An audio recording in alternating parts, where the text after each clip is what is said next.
Hello, and a good morning to everyone across the continent and beyond, and welcome to Interact, IAB Europe's annual Congress. My name is Constantine Camaras, and I have the honor of being IAB Europe's Chairman Emeritus and the Chair of Interact Program Advisory Board. Now, as many of you will know, we were planning something slightly different for this year, which is a physical event in Lisbon, Portugal, but instead, given extraordinary circumstances, our plans have changed. But still, we are delighted to be able to bring everybody together, to come together even virtually, and bring some important presentations and discussions online. So thus, we welcome you to Interact Online, and we hope that we will bring a special focus to the issues that our industry is currently facing. Discuss, debate, and find common ground. This is what IAB Europe is all about. Indeed, as many of you know, IAB Europe is the European level association for the digital marketing and advertising ecosystem, and through its membership of national IABs, as well as media, marketing, and technology companies, our mission is to lead representation of our industry and promote industry collaboration across Europe. Now, there are several ways we do that. We do it with committees and task forces. We do it with briefings and meetings, with white papers and our research output, as well as multi-level stakeholder engagement. But one of the ways we do that is also with events, and most of all, Interact, the annual summit of the industry. We're very grateful to our sponsors of this event, OneTrust, and our supporting sponsors, Google and Adform, who have helped significantly in making Interact possible this year. Now, in terms of program, today we have a stellar lineup of speakers, moderators, and panelists in our sessions. And we will shortly hear the AdEx report. That's how we start, as in every year, together with additional recent research on the impact of COVID-19 in 2020. As you can imagine, 2019 data feel like a century ago, not like a year ago. So look out for the updates for 2020 as well. I think you will find them most interesting. We follow that with a discussion on digital investment and transformation, and then a panel on the changing roles and responsibilities in our industry.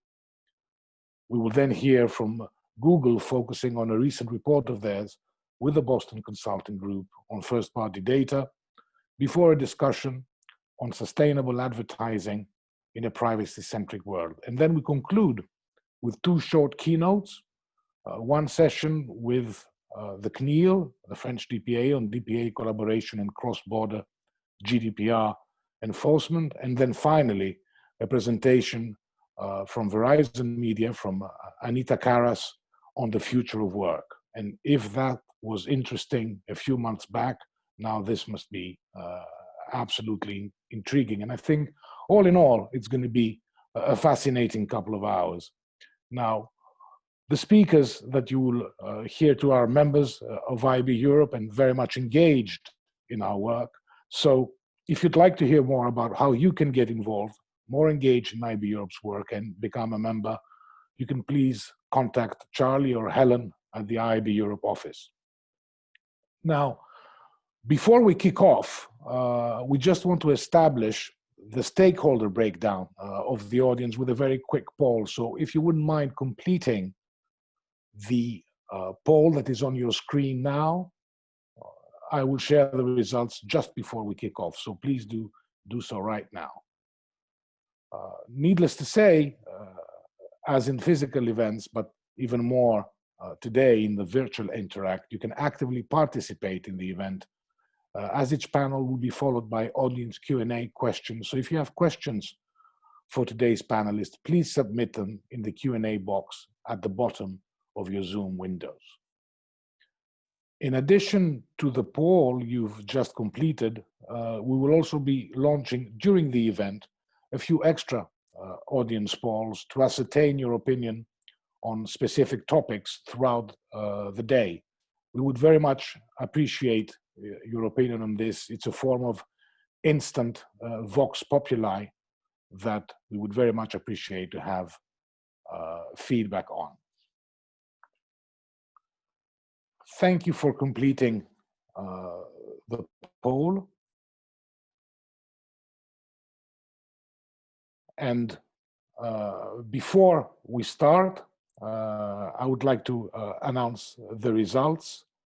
We have, as you would expect in an event of an association such as IAB Europe that represents the entire digital marketing and advertising ecosystem, we have a variety of stakeholders that are present. Agencies with 30%, technology solution providers 22%, publishers 16%, advertisers 6%, media 3%, and other 22%. So already we have the wide representation, the diverse representation that Interact, also in its physical version, does always guarantee.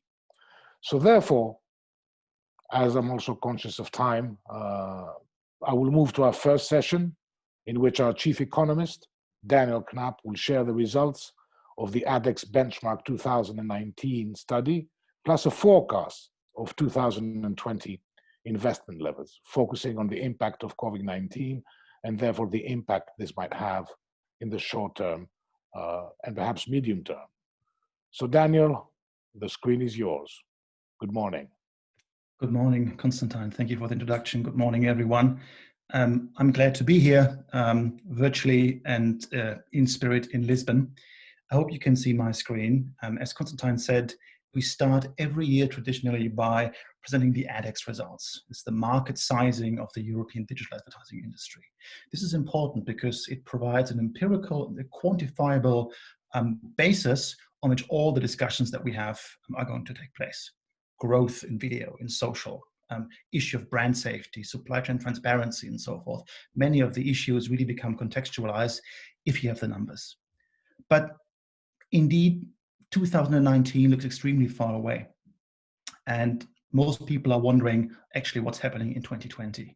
Yet we shouldn't disregard the importance of looking at 2019 figures, because excavating this past is important to see what trends could we observe before the COVID hammer hit, and what trends we're likely going to continue and resurface, maybe even stronger, when COVID-19 fades away, hopefully.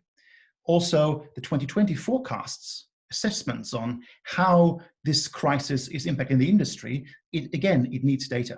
So my 2020 forecasts, tentative assessments of the magnitude and also the impact long-term of the crisis, are based on these 2019 numbers.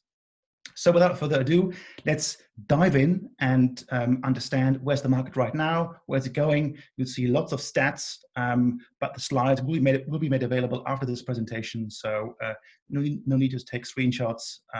These will be distributed. Every year we look at Europe as something beyond the European Union. We look at Europe as 28 distinct markets. And these markets that we cover, round about 96–97% of all ad spend in the broader definition of Europe are captured here. We're working on adding additional markets year by year to provide an even more comprehensive picture. So let's dive into the markets. What's actually happening right now? The overall market doubled, more than doubled since 2013, up to a new market high for the digital ad industry of 64.8 billion euros of ad spend in 2019. This is, I should emphasize, gross ad spend.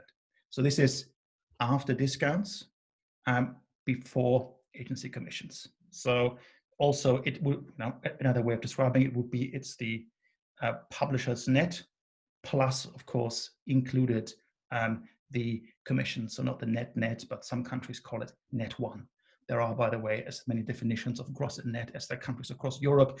And this harmonization exercise is actually one of the critical things we do in this study. 64.8 billion euros, more than doubling since 2013. That is the equivalent of the GDP of Luxembourg, Panama, or of Bulgaria. So a really sizable market. And as you can see through all of those years, and this might become important during our COVID-19 discussions, you see that during all those years, in particular, during the 2009 recession as well, you saw the market grow, the digital ad market. So we did not yet see, in all that history of AdEx that we have since 2006, we never saw, despite sometimes a volatile macroeconomic environment, we never saw a market contraction. And just mark the years 2008 and 2012, which we'll dive in later in more detail to understand the impact of the recession right now.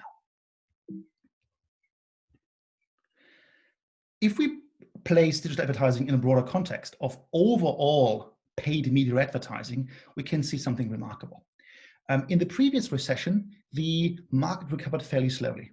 It took around about 3 years to return to pre-market highs. And then, of course, the Eurozone crisis hit in 2012. But what you see since the first year of recovery, 2010, when all media rebounded, you saw that both in share and absolute terms, the broad bucket of other media, everything that's non-digital, actually declined. Some media in that continued to grow, in particular television as a brand advertising medium with high reach and also strong ties, of course, to digital, if you think about the notion of total video, combining television and OTT video. But the majority of the market really was driven by digitally native formats. And now for the first time, actually, in 2019, we can see that if we look at digital versus all other media, the digital now across the aggregate of the European region is actually larger than all media combined. We saw this happening in some markets earlier. Sweden was the earliest in 2012. Other markets followed. But now, on aggregate, digital is so large that it is the biggest single category and bigger than all the other aggregates of other media together. This double-digit growth that we've seen in past years that led to this 64.8 billion euros was happening at a remarkably constant pace. So if we look at 2012 to 2019, there was only a 2.4 percentage point variation in growth, despite the rapid maturing of the digital ad market. Usually growth curves, of course, get slower as markets mature, but we had new formats come in, with social come in, with new transaction mechanisms come in, with programmatic, with brand spend move into digital. All these things helped fuel this continuous double-digit growth. And you can see that although there's a slight slowdown in growth compared to the last 2 years, 2019, if you look at the right side of this chart, you can see that in that period of broadly similar growth rates from 2012, 2019 is kind of bang in the middle and isn't faring too badly. Taking a long-term view of how our 28 markets have evolved, we can see that if we compare the size of the market of 2019 to the size of the market in 2060, 4 years ago, we can see that all markets grew. And if we look at a multiplier, we can see that some markets even doubled in size. And it's predominantly the emerging markets in Central and Eastern Europe, 9 out of the top 10 that were growing the fastest, but everyone was growing, and the European average is around at 1.4, 1.5. So massive increase of the market sizes. Now, if we dive into the structure of the markets, we can see a strong concentration of market size among just a few markets.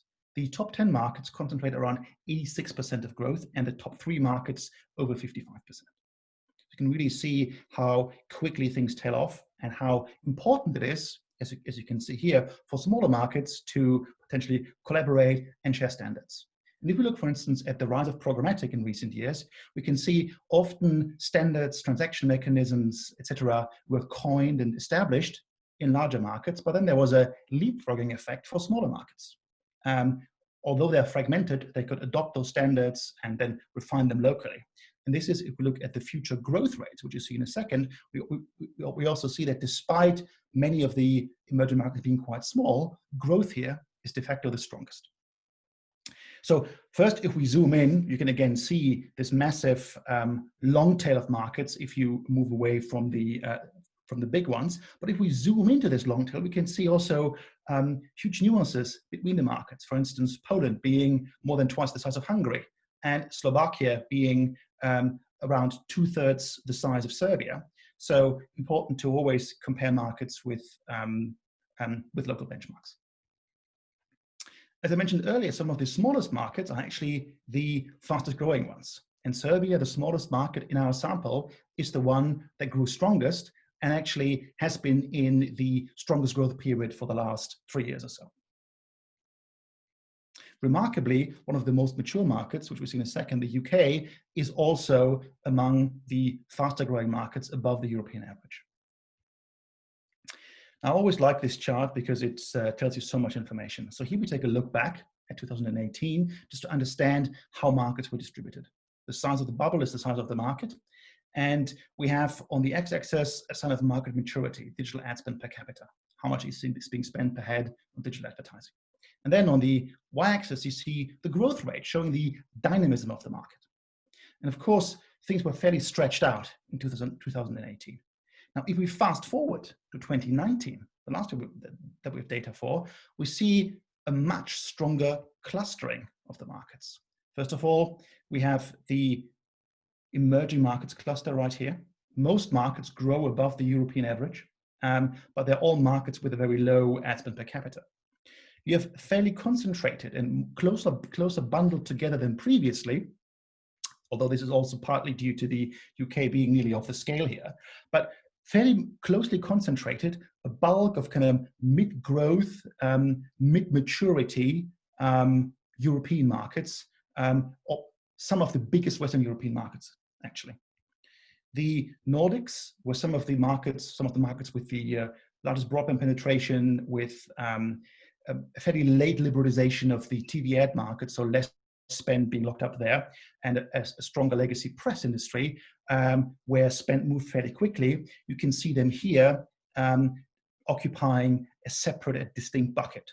Switzerland stands out slightly. Switzerland is a large market, predominantly driven by search, but we saw some declines in the market in this year. Then the UK, despite its market maturity, is actually the leader, and it's in a category of its own, driven by programmatic, driven by social, driven by search, and a very strong focus on digital overall. Let's dive into the different formats of what formats actually fuel this growth. So we usually split things into 3 broad buckets, which we can then unravel further down in this presentation. So paid for search, classifieds and directories, and then the broad display bucket, in which everything goes from affiliate banners, in-stream, outstream video, and so forth. And this is really an umbrella category in which you can see, and social, an umbrella category in which you can see very, very different dynamics actually taking place. Remarkably, we saw, after a long dominance of search, for the first time in 2018, and this is slightly revised data, some markets were restating the 2018 data, and for the first time in 2018, we saw the display aggregate overtaking search. Again, driven by social, by programmatic, by video. And display could slightly expand on its lead in 2019. With that rise in display, we could also see a rise in mobile. So for the first time now, we see total mobile for desktop as well as for search overtake desktop across markets. In some markets, this was already the case, but now we see this in 18 out of the 28 markets we're looking at, where mobile now is larger than desktop. If we look at all the markets and the growth trajectory here, we got our European average growth for display. We can see most markets, actually 21 of them, recorded double-digit growth, and some even in the 20% period. Remarkably, you see markets that are again, in the mid ad spend per capita, but very important economic markets in Europe, and slightly underperforming the European average. If we look at classifieds and directories, we see an entirely different picture. So growth rates are far more stretched, with ranging from over 70% in Serbia to actually a decline of a third in Romania.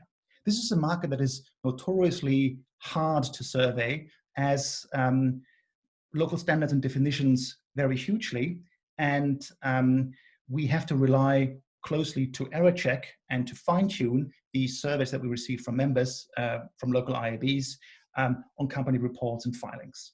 This sector, as you can kind of see with its kind of with its differences in market size, in market growth, is a sector that is a huge opportunity for consolidation. And we're seeing some publishing groups in Europe buying up parts of that sector. So further consolidation will actually help the sector to grow further and more continuously. And we expect actually an uptake in the next couple of years higher than the 4.9% European average we're currently recording. Paid for search, picture more similar to display, where again we see the European, where we see the CEE markets in the lead. Again, remarkable, we see those markets which are mid capita, important markets for Europe, mainly Western markets, actually underperforming in search, being fairly mature in search, focusing also on other performance-based formats like programmatic display and so forth. But notably, the UK stands out, and it's actually growing search at a higher than the European average rate. Let's dive more deeply into video. We can see the video contribution of display is growing year by year. We saw that since 2014 when we first broke our video, and we can now see it's around, of the total pie, around 15%.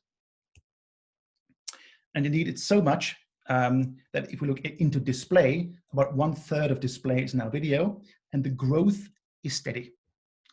We're seeing growth around 36% in 2017, 30% in 2018, and now we're 29%, so growth is steady. Remarkably, we saw in recent years a shift from in-stream to out-stream growth, where in-stream growth was going lower double digit, and in-stream growth was growing lower double digit, and out-stream growth actually 30, 38, 45%. And we're now seeing a slight leveling of that growth, where these two types of video are coming closer together again. So this is something we're going to release in our final report as well. A quick focus on social. We can see that social, as a share of display, gained 4 percentage points annually between 2017 and 2019. We revised those figures slightly due to updated data from the IABs. So it is not near half yet, but it will probably exceed the rest of display in 2020. So zooming in, we can see the non-social display market. If we look at this waterfall, we can see that the non-social display market is around 24% of the total of 15.6 billion. And this is, for instance, where programmatic, where other types of video, huge growth areas are taking place. What is remarkable, though, that many were talking about the dominance of social in recent years. And yes, it is continuing to grow, growing faster, but we're actually seeing an acceleration of growth in the non-social part, again, for the second year in a row. But if we look at video and mobile, no changes here. We see non-video display is growing below average, and there's no growth at all left in desktop display, growing below inflation. Lastly, on the evolution of AdEx, we haven't included yet audio figures in this study, but what we did, based on local IAB estimates, a first pan-European sizing of the audio market, and we're striving to capture in future editions further emerging formats, connected TV, for instance, and others. We're going to break out video further, and also going to combine the AdEx study that we have here and our programmatic study, which is usually launched separately at the Mexico, for a more comprehensive picture. Now, with that in mind, the key question for us actually is, what is going to happen in 2020? So this outlook is probably one of the hardest forecasting jobs that I, as an analyst with in my 13 years crunching advertising numbers, have done, because the volatility is so high, uncertainty is so high. So here is, based on company reports, based on interviews, based on economic modeling, a first attempt to quantify the impact of COVID-19, which will also serve as the basis for our panel after this presentation. So there are different approaches how we can forecast ad spend. Macro modeling, we can look at how different ad spend sectors are impacted. We can look at surveys or analyze financials filings. All of these things come with pros and cons, but it makes a lot of sense for us to look at the macroeconomic environment. To not take it, of course, as gospel, as the correlation between ad spend and macro is quite complex on second thought, but it helps us to understand which direction we are going and put some signposts in. That's what we have done, also combining that with some financial filings and also some industry surveys as well.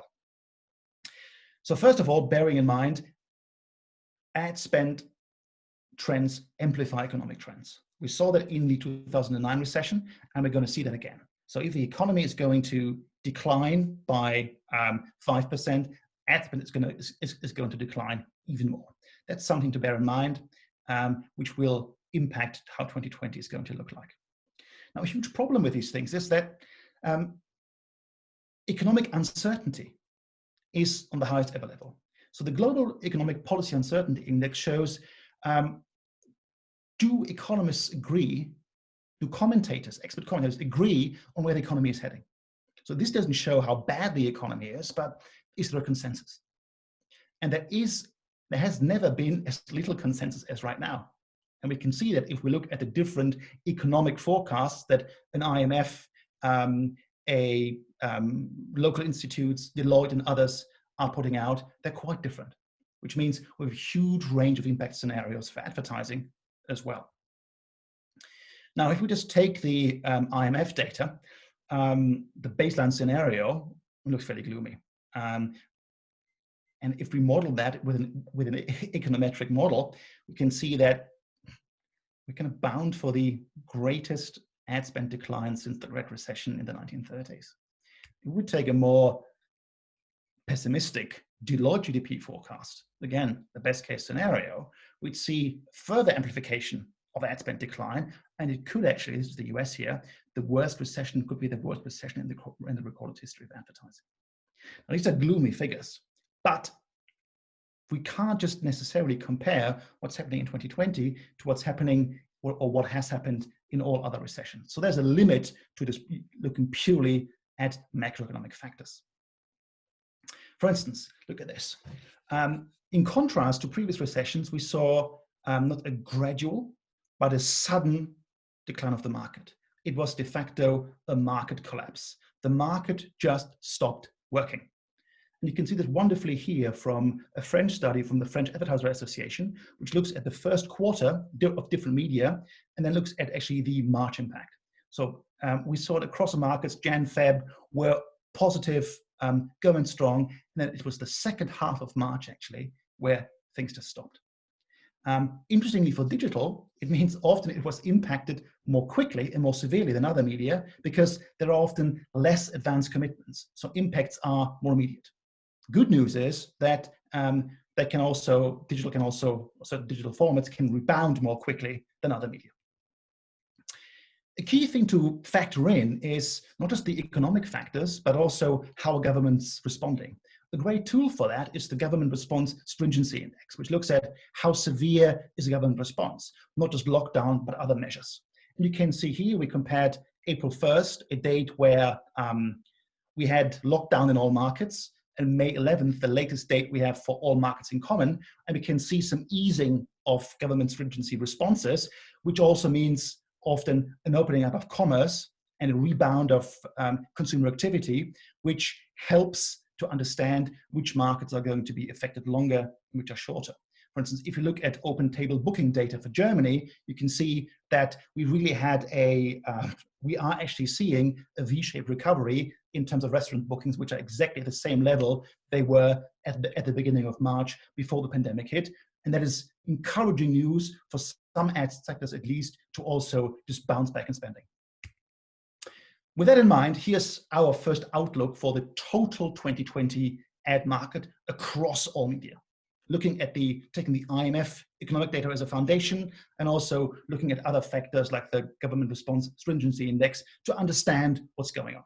And you can see this differential impact across Europe, but most markets will be down double-digit. The good news about this is our May forecast is better than our April forecast. We initially assumed in Europe a decline that was around 3 to 4 percentage points stronger.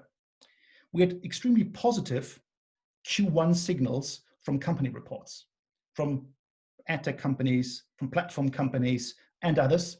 And that allowed us to actually reduce our impact for digital advertising from double-digit to actually a single-digit decline.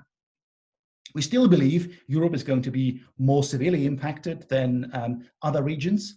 And this often doesn't shine through in its global aggregate numbers in company reports. So those might be slightly more positive than what you see here.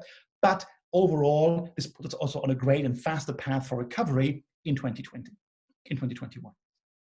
So it is digital, the better performance of digital than expected, that's driving this more favorable outlook. What are the factors behind this?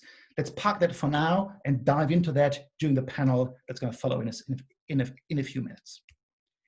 What are the key factors behind this improved outlook for digital? Why have we changed things? Already mentioned the better than expected results, and we saw in some forward-looking statements something remarkable.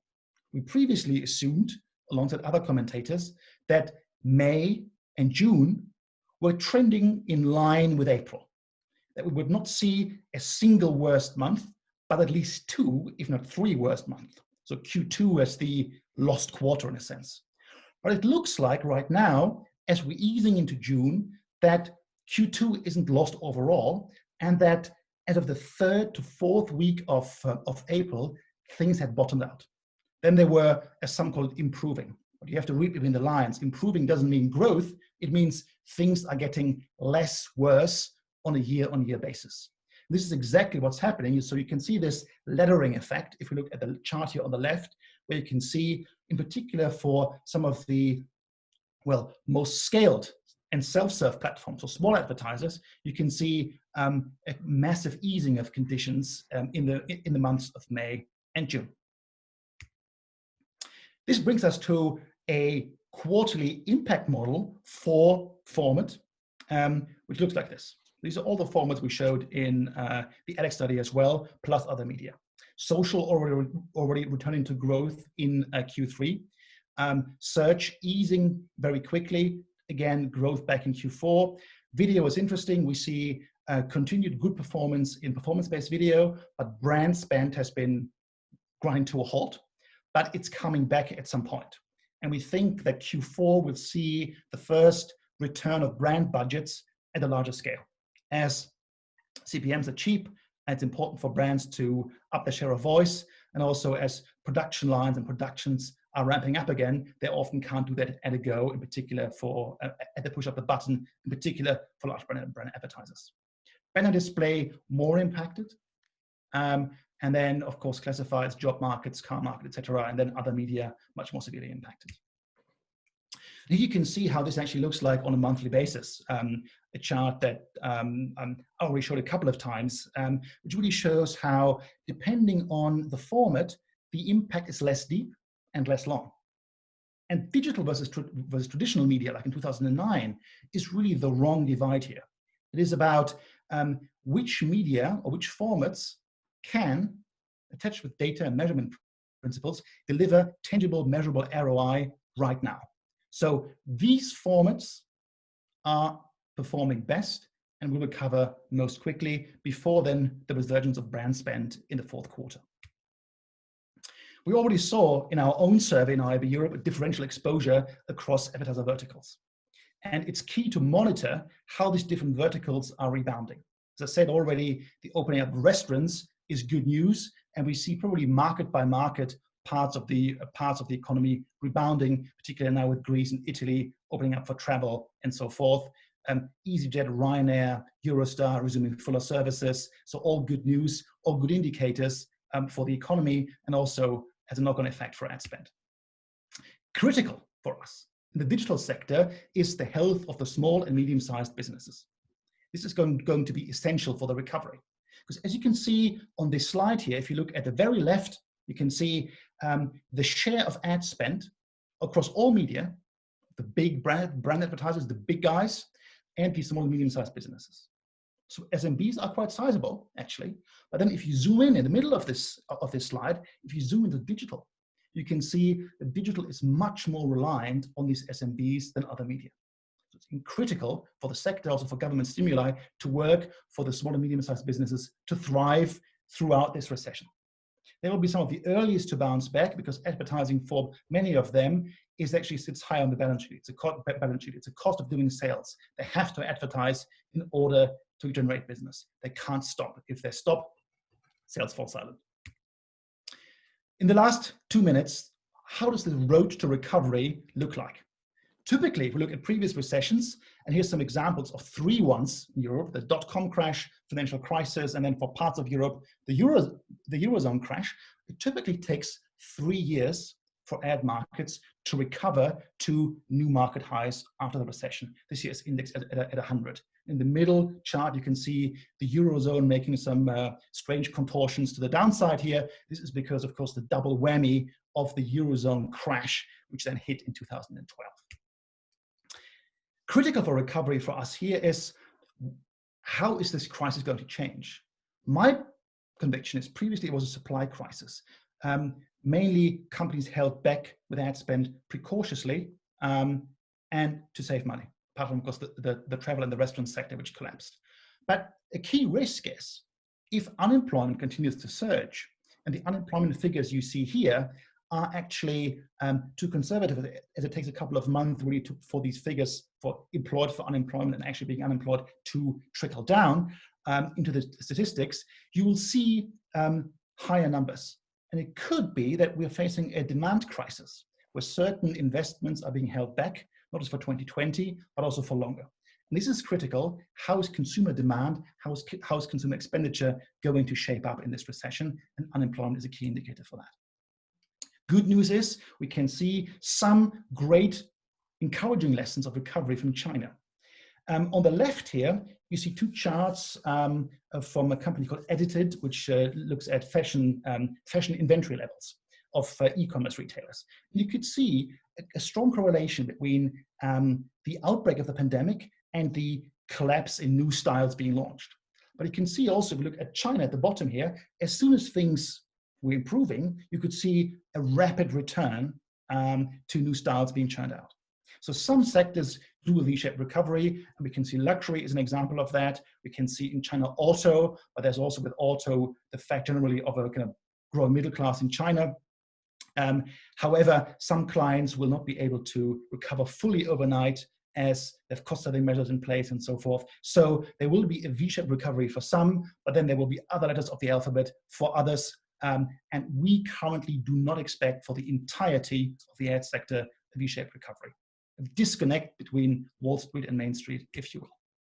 In our baseline scenario, we can see all markets we expect to continue to growth in 2020 and also in 2021. But you can see the growth is not enough to recoup all of the losses. And again, we're probably going to face a 3-year period for ad markets to recover. Digital will be faster, 12 to 14 months. And here you can see the differential impact. If we look at some other data, how digital is going to recover more quickly, we're going to return to new market heights actually already end of 2021. Key is understanding different scenarios. So the IMF gives us different scenarios. What if things are worse? And we're going to look at those as well. So to conclude, we can see what I'll talk to you about right now is our baseline scenario, top left. And then if we're a longer outbreak, a new outbreak, or a combination of both, things might be worse. Currently, we have no indication for that, but it's critical to always stay open, to have your models ready, because one thing is certain, nothing's certain. So ad forecasters live dangerously in 2020, and forecast revisions are critical. We need to understand what are the factors, assess, reassess, reforecast. So as IAB Europe, we're going to, on a monthly basis, release new assessments of the situation to keep you all informed. And with that, thank you very much, and I'll pass back to Constantine. Thank you very much, Daniel, for an unsurprisingly excellent overview, both of 2019 and, of course, critically, what is taking place in 2020. As we are already slightly struggling with time, I will move straight to our first panel, which will look at digital investment and transformation. And I will ask you to kindly stay on, as several of the points that you raised will come up in the questions. So we'll be discussing the data and outlook with Barbara Sala, the Central and Eastern Europe Strategic Connection and Media Director for the Coca-Cola Company, with Daniel Bishop, Chief Marketing and Operations Officer of RTL Ad Connect, and with Ian Edwards, Communications Planning Director for Facebook. A warm welcome to you all. Thank you so much for being with us today. And I will start off with some first comments. There was a lot of information to take in there from Daniel, evidently.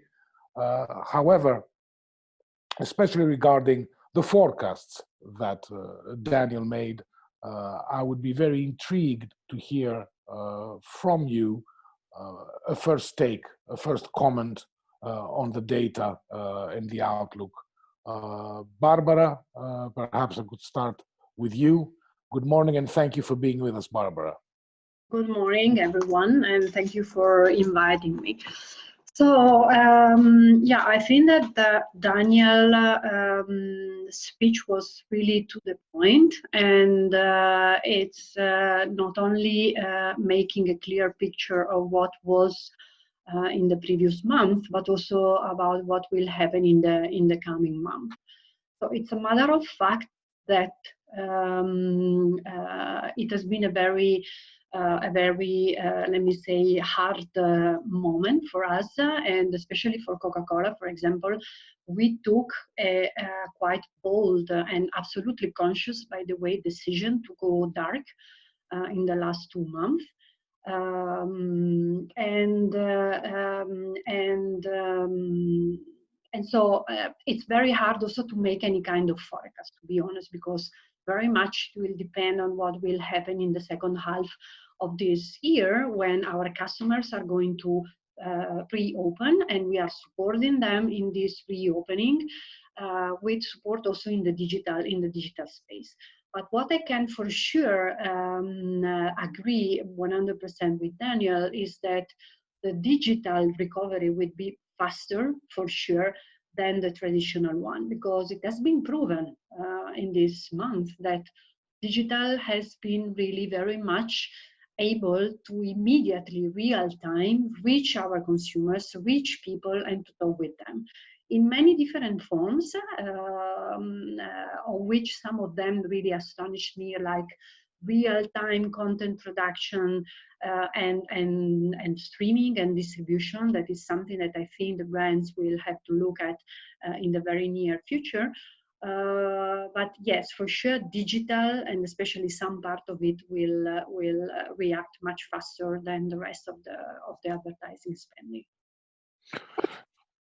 Thank you, Barbara. Now, as we have two Daniels in the panel, I will split them into Daniel B and Daniel K, so I don't have to say the entire surnames. So, Daniel B, a first comment from you.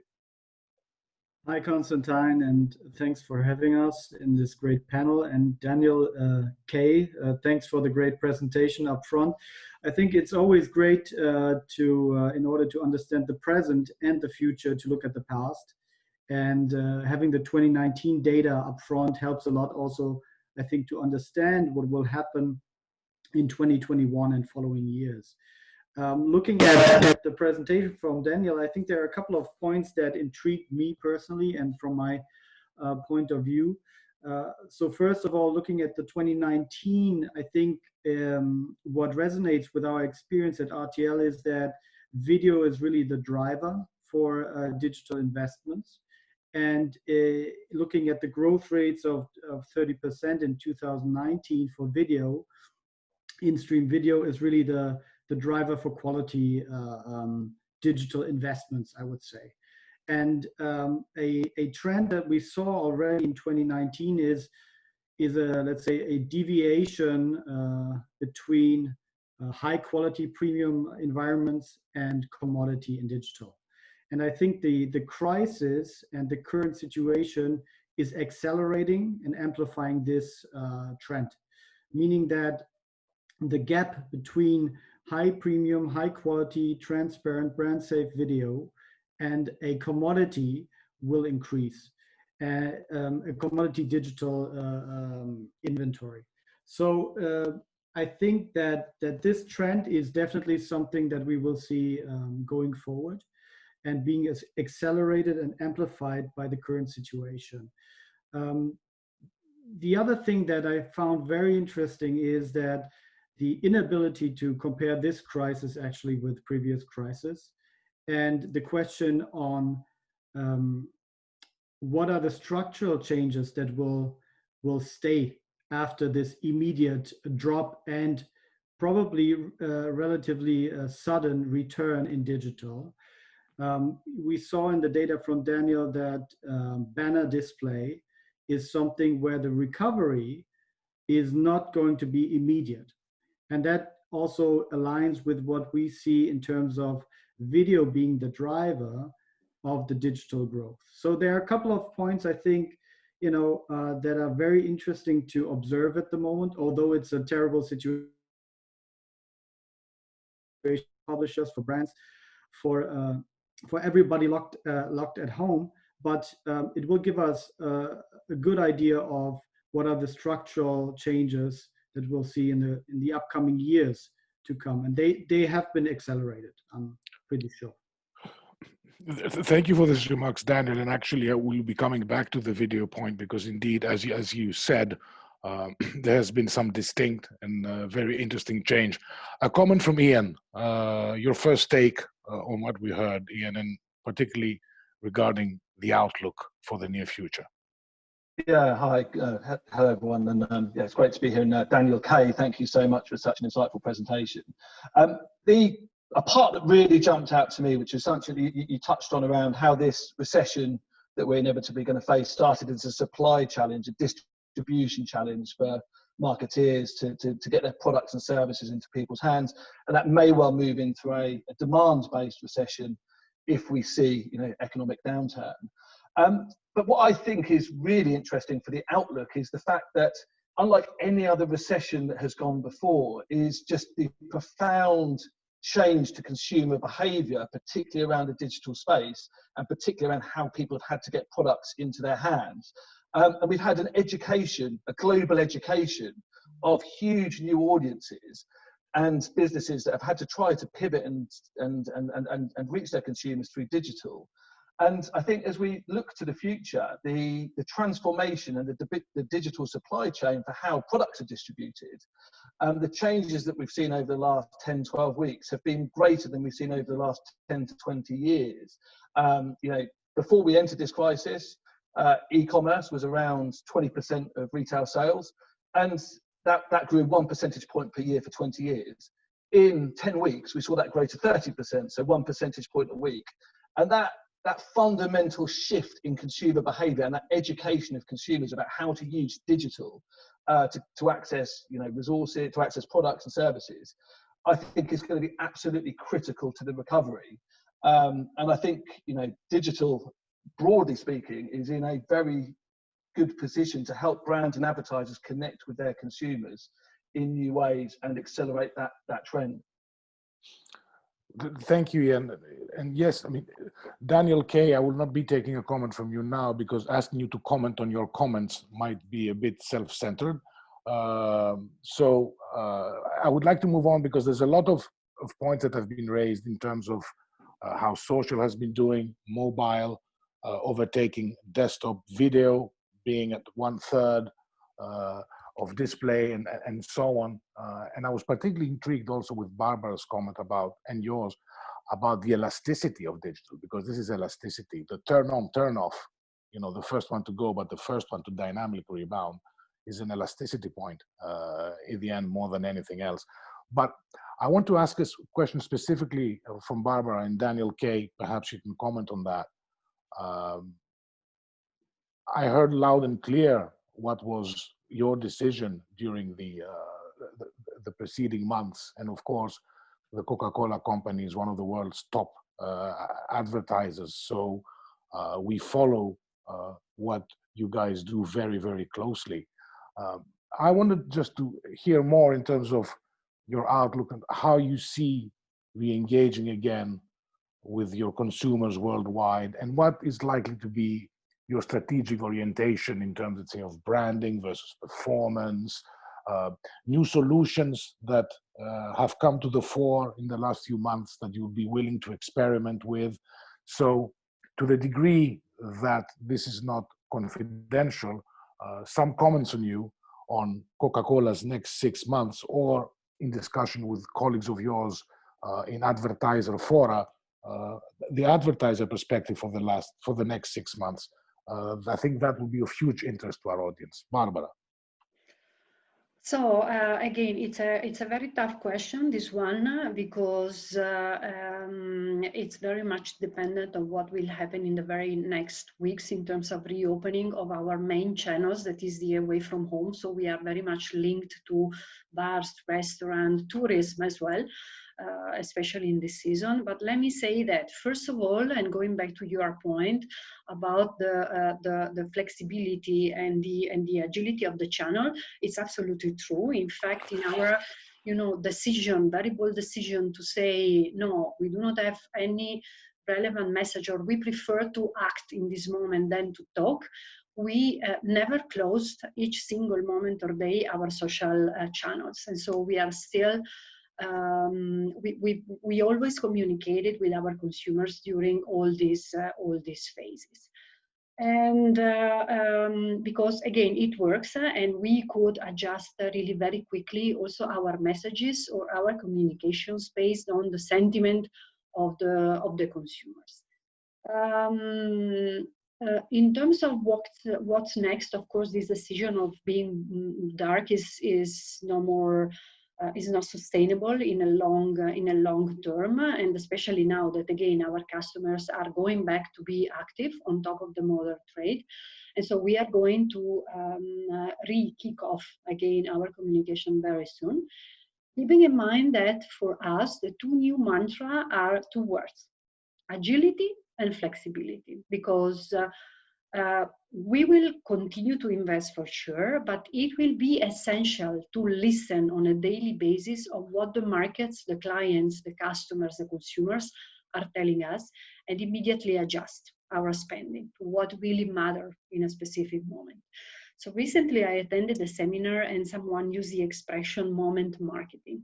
I think that never like before, it's really about this, so moment marketing. So to be flexible enough to react in real time to what is really needed by the market. And I also think that we will need to readjust in a way the model, the business model, the way we are working with our agencies, but also with the media owners, because in the same direction, of the direction of the flexibility and the adaptability.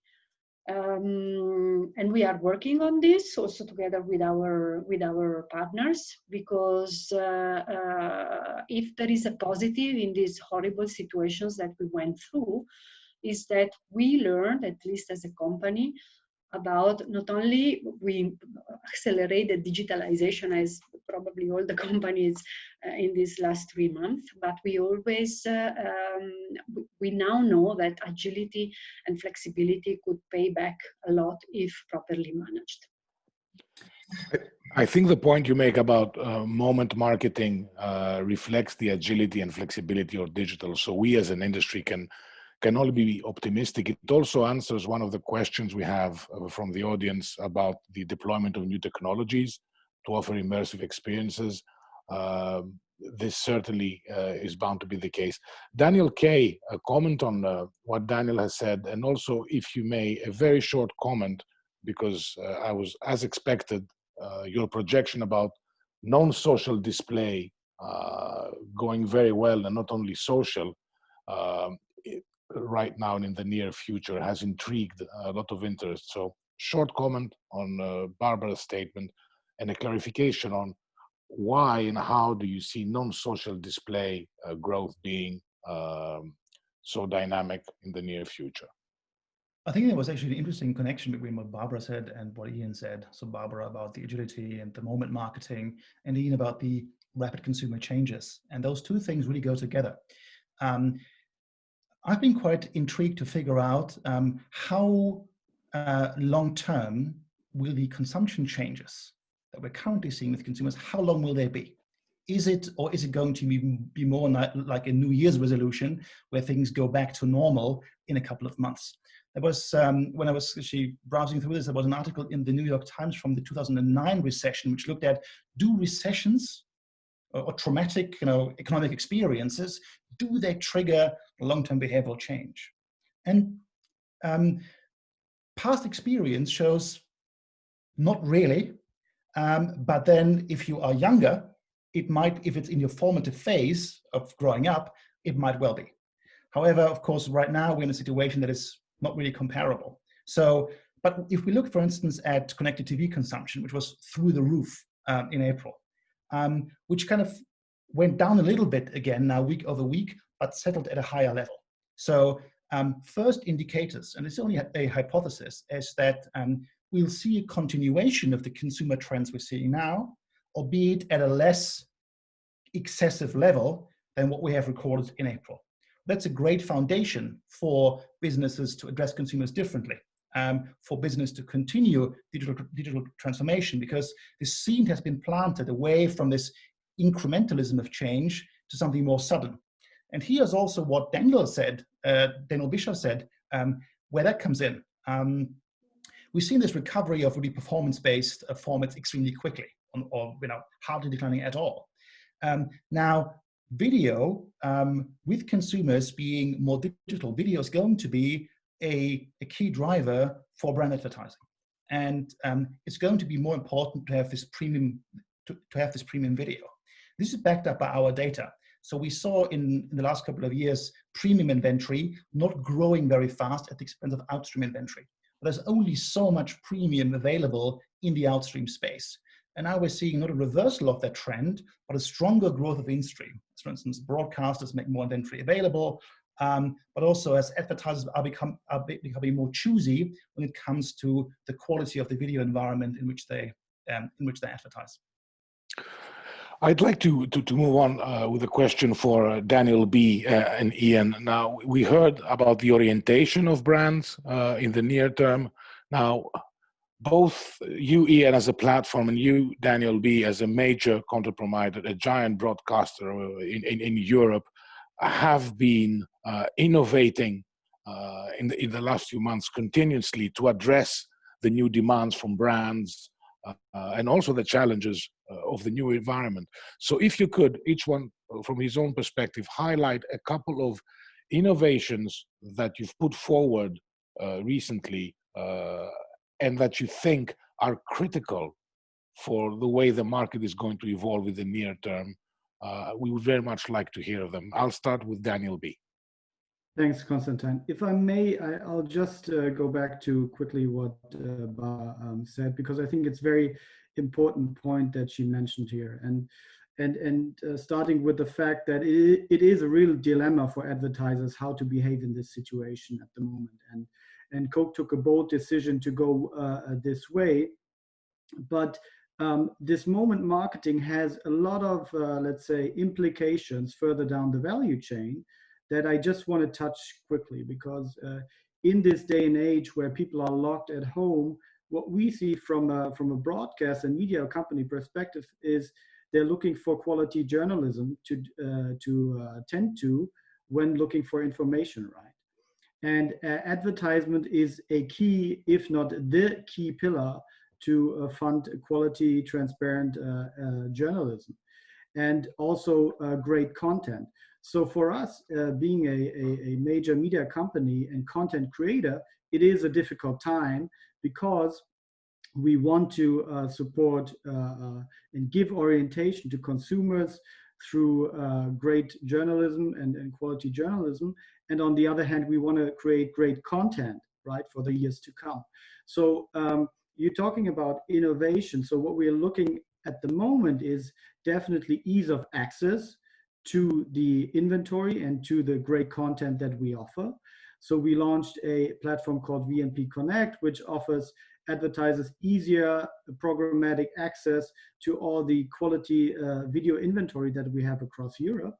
But we're also definitely looking at how can we innovate in the content production area, because as you can imagine, it's not only consumers being locked at home, but if you look at the great big shows that we are producing and the content, it's difficult to do that at this point, right? And we're going to see a major impact on that area in the years to come, because now is the time to produce the content for the next year. So when talking about innovation in our area, it's really about ease of access, technology in a very pragmatic and direct way, talking about advertisement, but also at the beginning, the nutshell of what we do, the core, the content creation. We're looking into how can we create content in an innovative way in this day and age that is engaging and that will attract the attention of consumers next year and the year after. Thank you, Daniel. Ian. Yeah, I mean, I think we've seen over the last 10 weeks or so just a huge amount of innovation. And actually, I'll tie it back to the question we had around immersive experiences. I think one of the biggest trends that we've seen is on our platform is people going live on the platform and brands tapping into that as an opportunity. So reimagining what they would do with live in-person events, which obviously are not possible. And we've seen everything from live catwalk shows from the models in their own homes showing the new fashion designs, concerts, and that ability to go live and create an immersive experience to actually a much larger audience than you've been able to do physically. And one that just jumped out to me was Defective Records. Took all of their live shows that they would do and made a virtual festival. And every Friday, they're getting 2 million people connecting to have an immersive digital experience and bringing a huge community together, and clearly something much bigger than they could have done before with an in-person immersive experience. No, that's absolutely correct. And if you like, in a way, Interact this year with close to 1,000 people attending is in many, many ways the equivalent of a broader virtual community. We've never had 1,000 attendees at Interact yet. We had several hundreds, but not 1,000. No, but that's true. I'm conscious of time because I'm already getting comments from the organizers about Greek timekeeping. It's the national stereotypes that will never leave us. So I would just want a final comment from you all in terms of what key actions do you think our industry should be taking to mitigate the risks of this epoch and to accelerate our return to growth and our path to recovery. So if there are one or two actions that you think are absolutely key, and I will start with Barbara. I will build on Jan's comment because I think that this, and also Daniel B comments, because it's absolutely true that to go back to be effective in advertising, we also need great content. Not only content to be produced by us, but also content to be produced by the industry. And I think that one of the main challenge for us will be to find a new way to create great content that create really experience. Because again, on Jan's point, we really learned a lot about this, concert or shows, DJ set, many different, even entertainment show produced in real time, in go live, with many contributions of people working from home or playing and acting from home and so on and so forth. And so I think that all this area of content creations, ADV, but also content will be key and fundamental for us in the coming months. Before I move on to Daniel B, you all must have seen a new poll that has come up of when do you think we will see recovery in digital advertising, and 4 options. So please, as we speak, do submit your reply, and I'll be happy to announce the result in a minute or two. So Daniel B., back to you. 1 or 2 key actions we need to take as an industry to accelerate recovery. I think we need to understand the broader implications of what is happening, and to really dissect what is structural in consumer behavior in terms of media usage, but also consumption and spends. And on the other hand, what is let's say, an immediate impact. From our point of view, we believe that the big topics that have been there before this crisis will remain and will be amplified. And those topics are in digital, our brand safety, our ad fraud, our high quality premium content that advertisers are looking for. So this is what we are going to push through this crisis and after this crisis as best as possible, in order to make sure that the advertising euros and pounds and dollars that are being spent are spent in the right context and reaching the right audiences. In order to do so, we need to create content. That's the only way. That's our core job, is to create content that engages with people and that captures attention. And this crisis actually helped us in that area quite a bit, because we got a lot of attention from consumers. We got a lot of screen time and also TV time from consumers to not only educate, but to get in touch with them. So the content creation, focus on transparency, on quality premium content, and ease of access into that inventory. That's the key 3 pillars for us. Thank you, Daniel. Ian.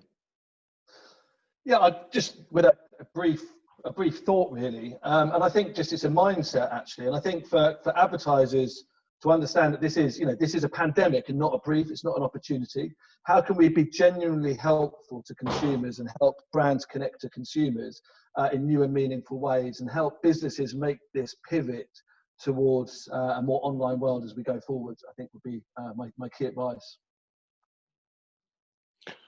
Thank you, Ian. And a final comment from you, Daniel K. I don't have much to add. I think Barbara, Ian, and Daniel B. summarized it perfectly. One thing I would add is we need to watch out that the recovery will be as evenly distributed as possible for media, that we don't have a differential recovery for some media and other. I think there might be an implication for media pluralism. And the other is, I think there's always this gap in the ad industry between talk of innovation and practice of innovation. And maybe, being self-critical here, the ad industry is the one where the gulf between talk and action is the widest. And I think, or one of the widest. And I think we now have the historic opportunity to not just talk innovation, but really do things differently. We've seen in this crisis that we do not have to be stuck in ways of digital being incremental, little by little change, but that we can have, but that we can make a big impact by being bold. And I just wish that the industry continues with that mindset in the future. I couldn't have put it better myself. And in terms of the poll result, 11% see recovery in Q3 2020, 43% Q4 2020, 26% Q1 2021, and the arch pessimists, 20% Q2 2021. So there is a consensus, which is 3 out of 4 think that the recovery will be either at the end of this year or early next. We might say that this may be a consensus in the room.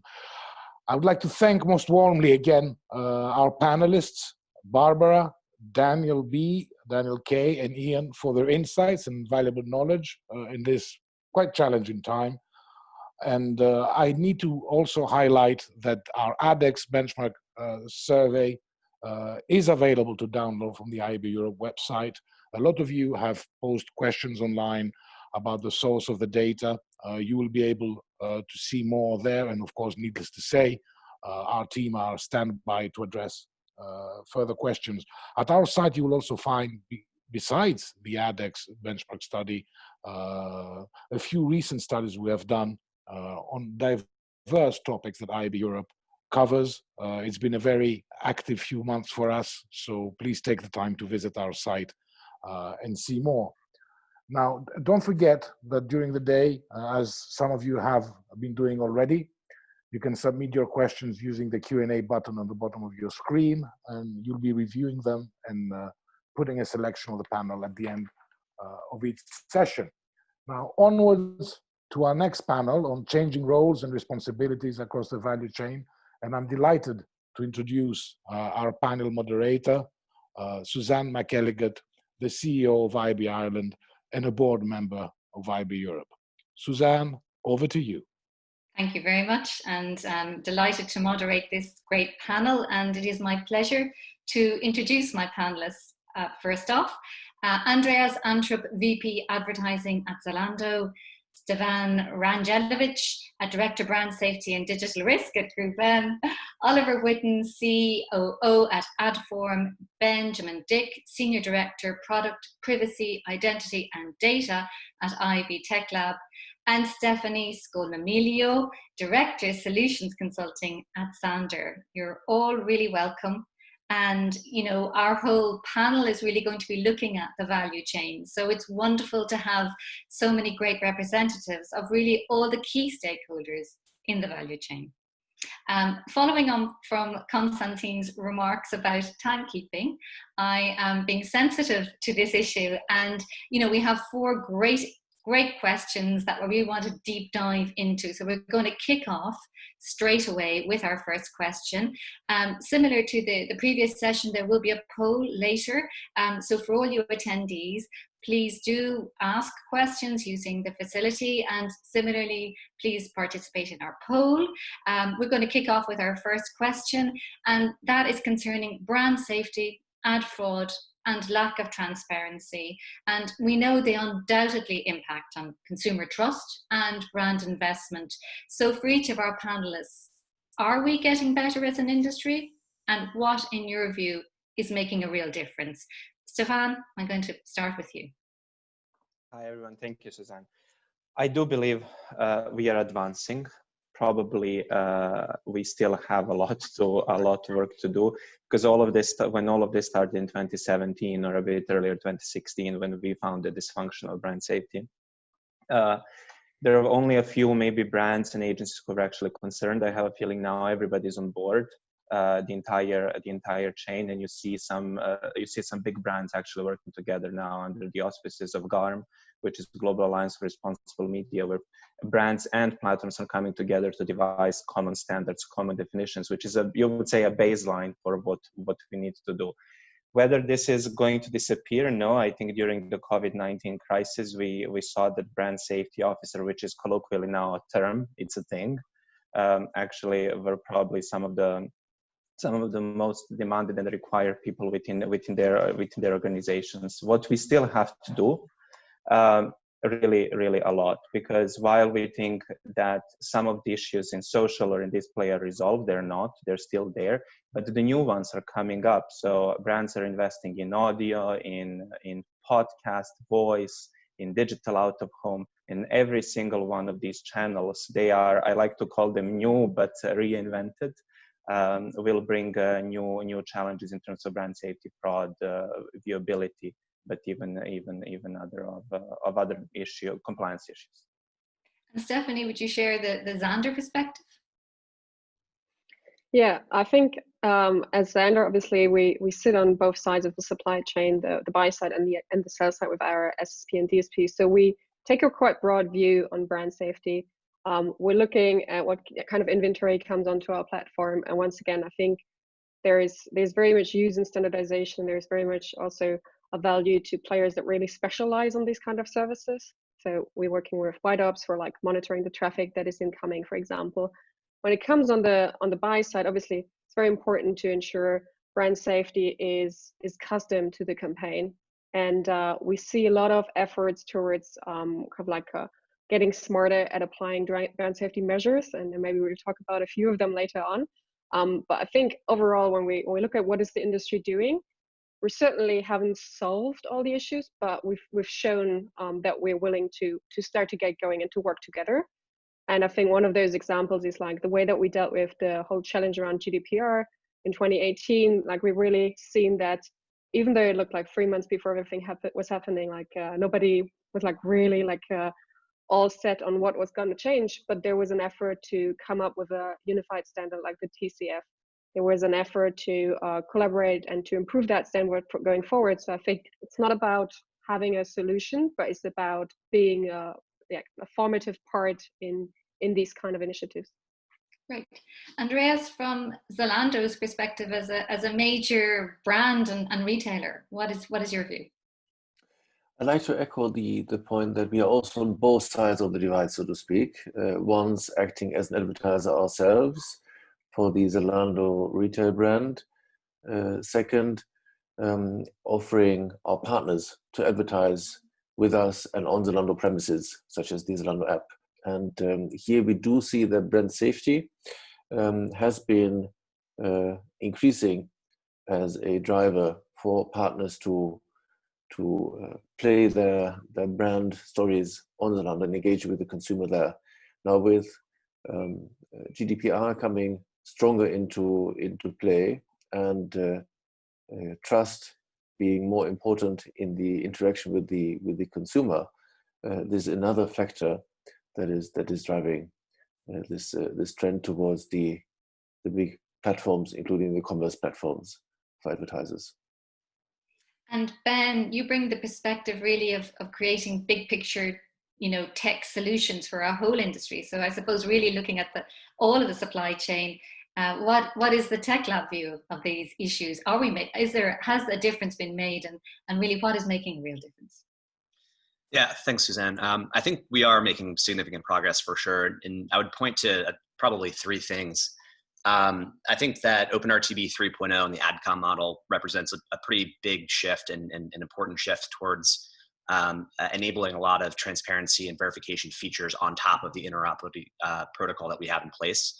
And then, on top of that, we can see tremendous progress in terms of app ads and ads.txt adoption, sellers.json adoption.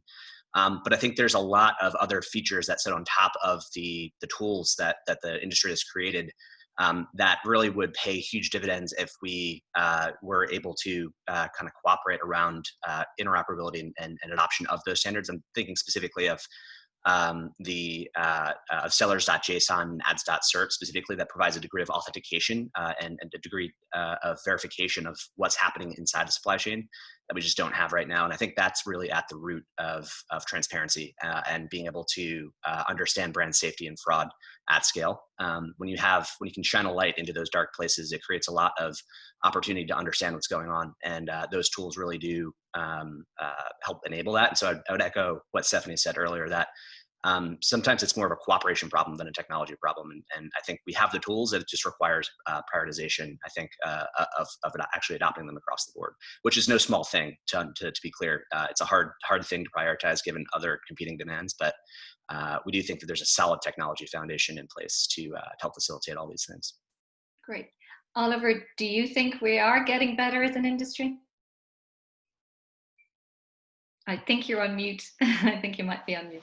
Okay, apologies for that. No problem. Yes, I do. I think it's clear we've got a long way to go still. But I think if you go back, 10 plus years to a time of blind ad networks and fraud all over the place, and a real lack of accountability in the sector. And then I was reflecting on this in Daniel's presentation, and you sort of see that growth over the past 10 plus years. That is a sign of confidence in the channel, and that's something that's been building as we as a sector come together and fix these issues.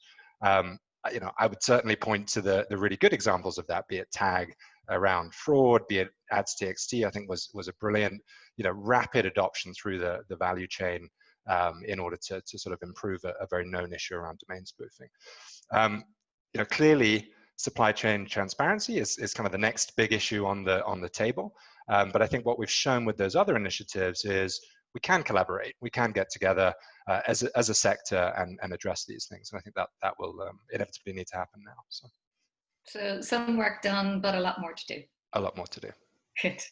Okay, and then really reflecting your individual places on the value chain, what are your views on the emerging roles in terms of the value chain, and can you predict some new future roles? And this time I'm going to start off with Stephanie.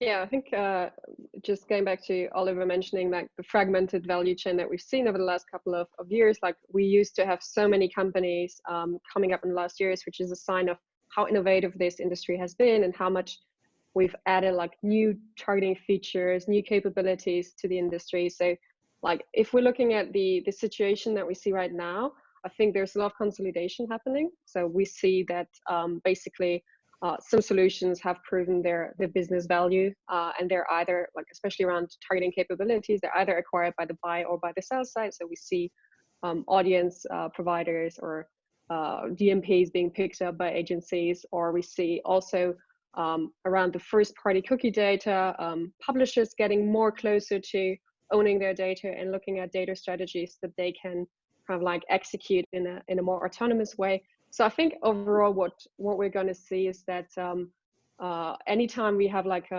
more pieces in the value chain, they generally add some specific value. They add some new capabilities.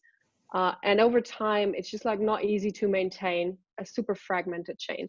It's just very difficult to do all this partner management. So there's also some form of kind of like picking the right pieces that fit into your marketing strategy and that you need to have in one basket kind of. So I do expect a lot more consolidation overall, but I'm really keen to see more new solutions coming up and more actually innovation around things that were not thinkable 5 years ago. Like now we're talking about blockchain-based solutions. We're talking about different types of artificial intelligence just become cheaper to execute just because there's technological advancement. And I think there's more to come, but overall, there's less space to work with hundreds of partners.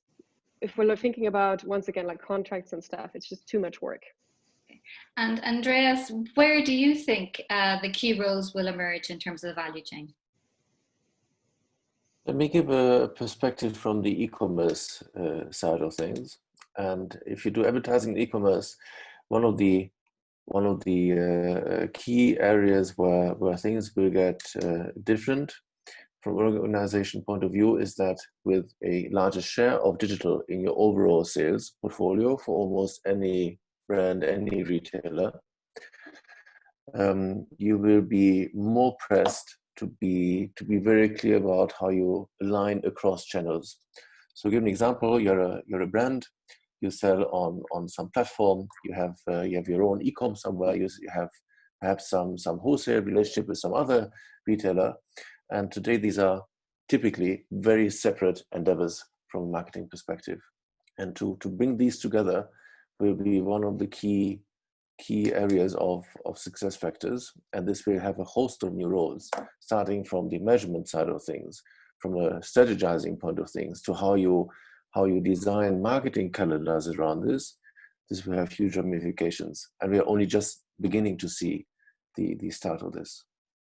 And Oliver, from your perspective, where do you see the new roles and new opportunities?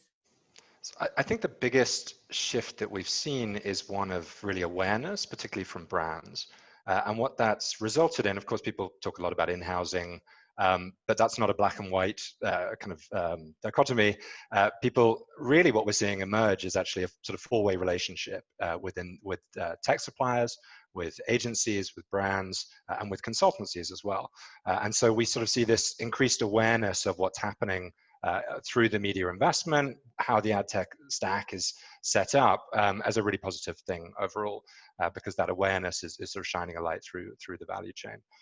I think the other one that I'd point to that I find very interesting, and it speaks a little to what Stephanie was saying, was this notion of sort of simplification of the stack, right? Is sort of, having lots and lots of suppliers. And one of the ways that we're seeing that emerge is really agencies and brands wanting to own their supply path. So really wanting to understand what is going through, striking new sorts of partnerships, either with sell-side vendors or with publishers directly, or building their own kind of pipes, as it were.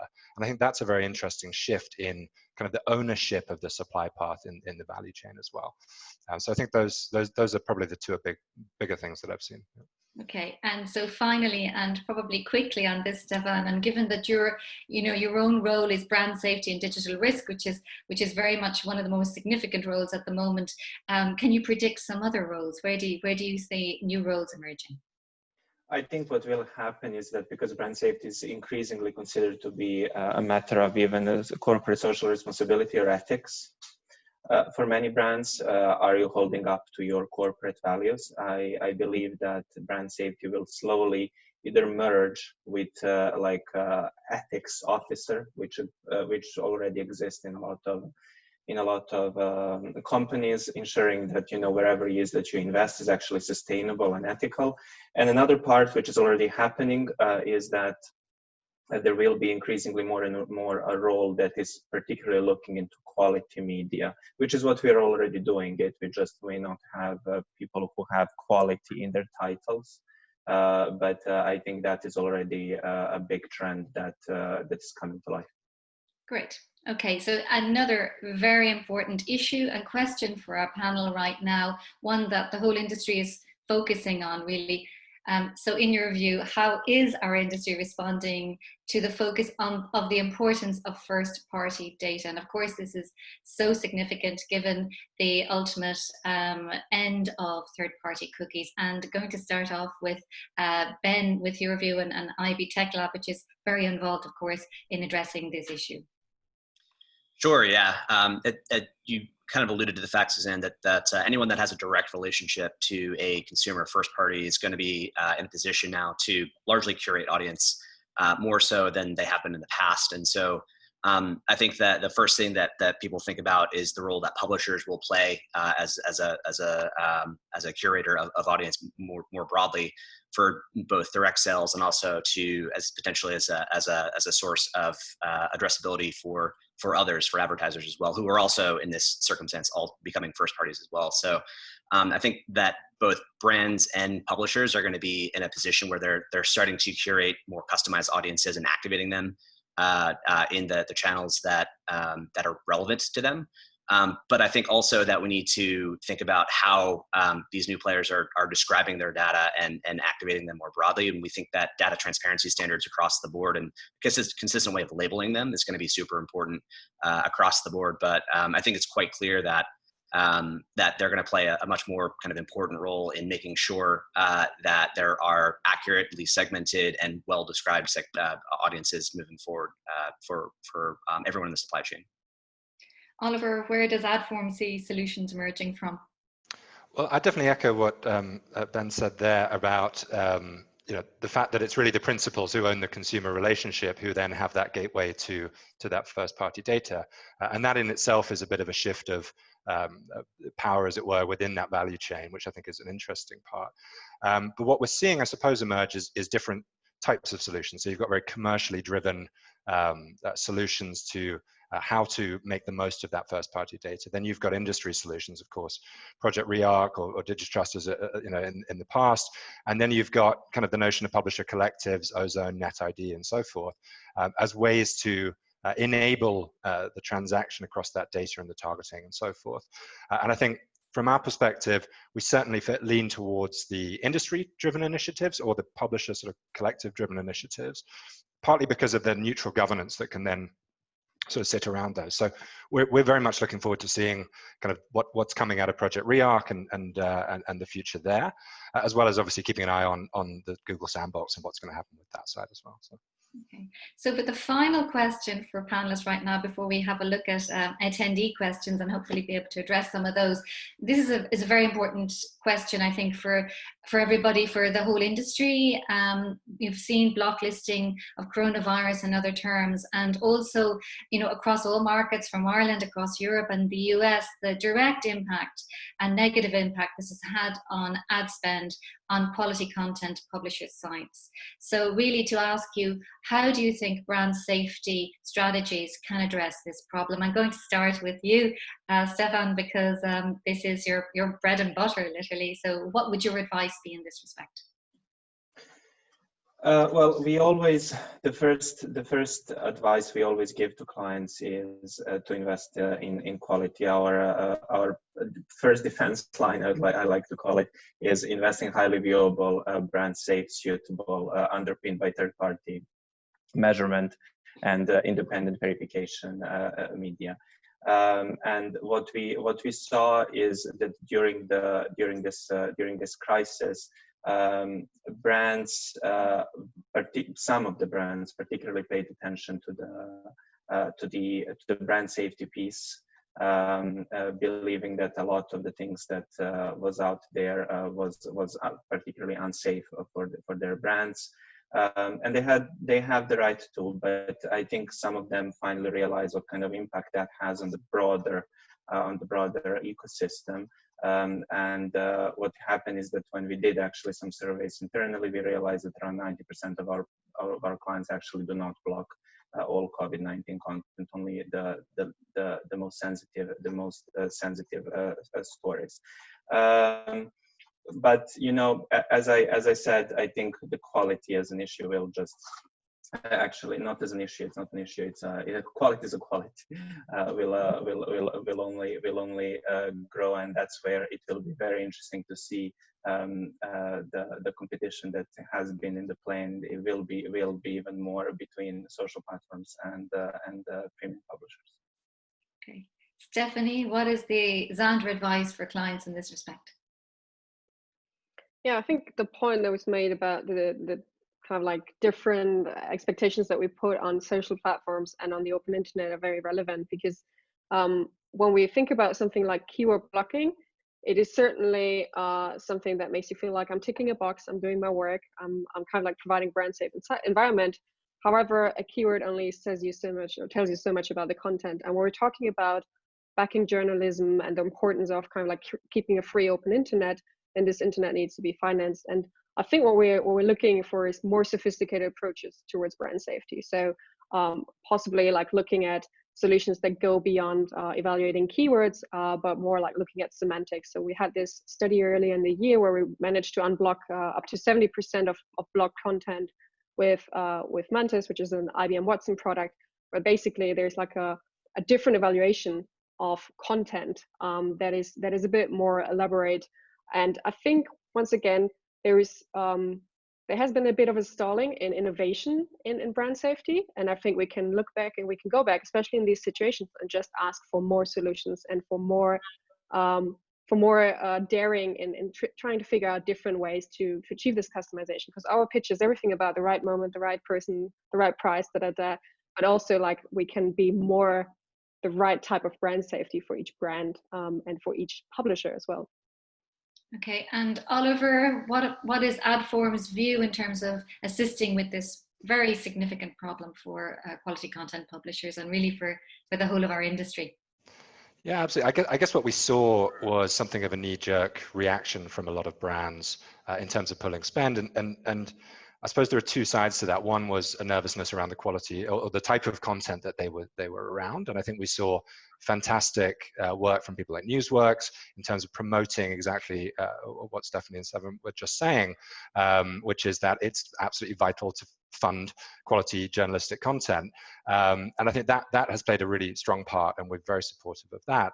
And then the second part was really around the creative side, where perhaps advertisers weren't ready with the right types of creative. So we've worked very closely with a lot of our clients to refine their messaging. And we've actually seen really creative examples of how, you know, typically a pandemic wouldn't be something that you would mention in a creative or talk about in a creative. But we've seen actually a real adaptation of the messaging to be sensitive, to have a CSR angle, to adapt to the situation. I think so. There's sort of two sides to this. The creative wasn't really ready. You know, people took a knee-jerk reaction, but actually working with clients, they're sort of adapting their strategies, both in terms of where they appear and what they're showing, really. And from Tech Lab perspective, Ben? Yeah, I think there's very much a role for standards to play here in the innovation that Stephanie kind of mentioned before, which I completely agree with. There needs to be much more, I think, granularity in how semantic analysis actually determines good versus bad, right? So it's very much a stark dichotomy right now based on a single keyword. And I think there's shades of gray that we can bake into a consistent labeling structure. And we think content taxonomy 2.2 potentially will be a good opportunity to bake in some of that nuance, so that publishers can actually communicate up through the supply chain the extent to which they think that this is brand safe versus not brand safe, while also addressing real world issues, real news that matter to people. And ultimately, brands need to understand that nuance as well, and kind of approach the problem understanding that they serve a very important role in funding content and services across the internet. So I think standards can play a role, but I think it also needs to be there needs to be a common mapping from the verification platforms that do the actual semantic analysis, and have that kind of trickle all the way back up in the supply chain to the behavior of the brands who are determining winners and losers in this scenario. Okay, and everybody, I'm sure, can now see that we have a poll. Panelists are unable to participate in this, and we've heard your views anyway, but hopefully all the other attendees have. So please do vote. And Andreas, I'm just going to finish off on this question with Zalando's view in terms of, the challenges in terms of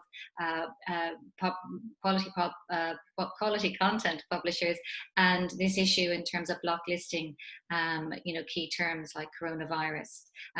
What is your perspective in terms of the challenges really for that sector?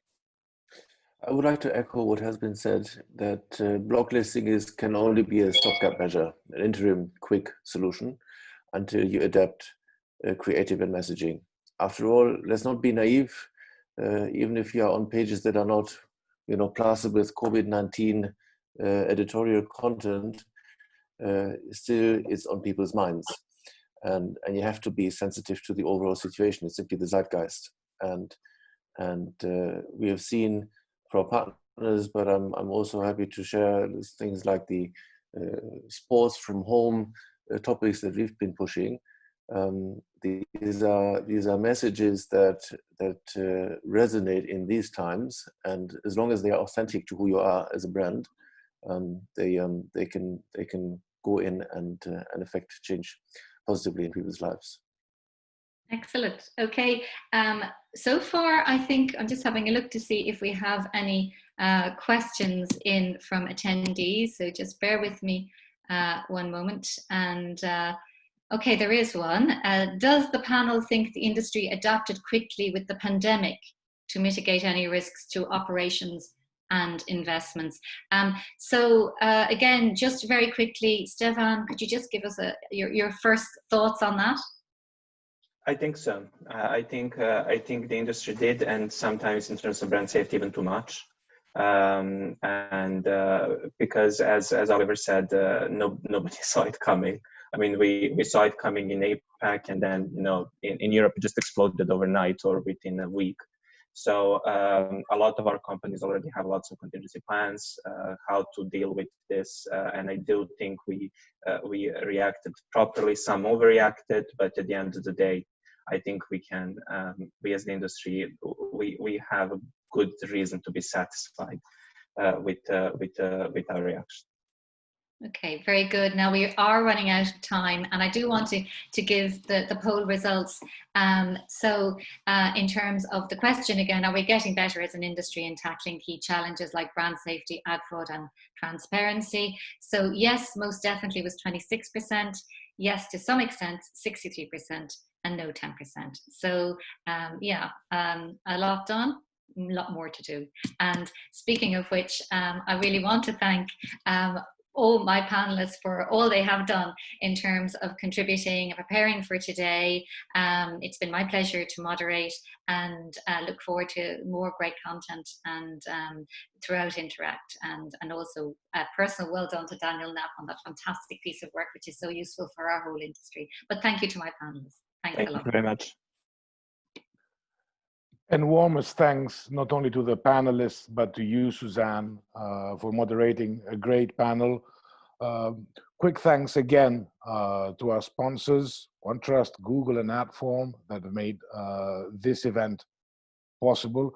And also a special thanks to Ben, because lest we forget, he had a ghastly wake-up call. It must be barely dawn in the US. Thank you for sharing with us the perspective of our partner, the IAB Tech Lab.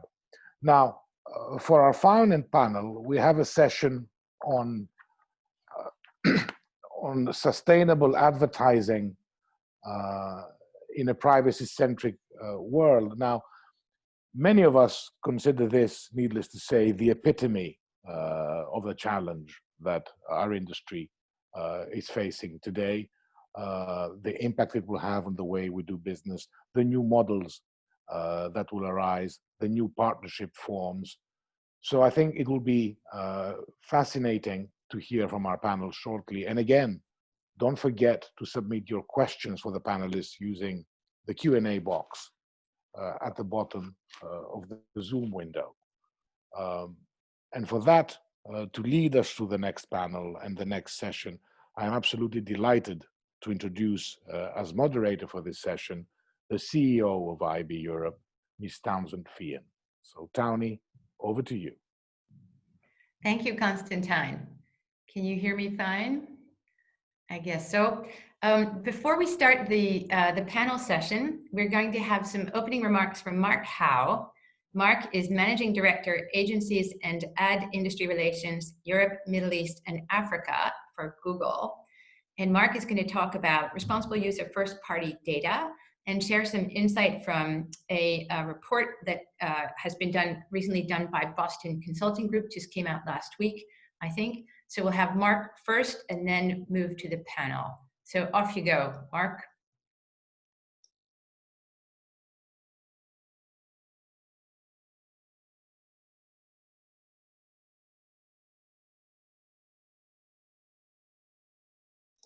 You may be on mute, Mark. Not sure.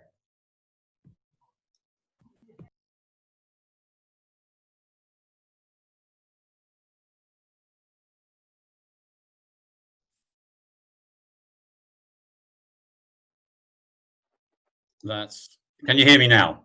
Yes, well done. There you are. Well done. Perfect. That was me being unlocked. Actually, I was locked out, but now I'm back in. Nice to be here, and thanks for having me. And actually, I'm not sure if you can see me, but thank you for the opportunity to put a proper shirt on for the first time in 10 weeks.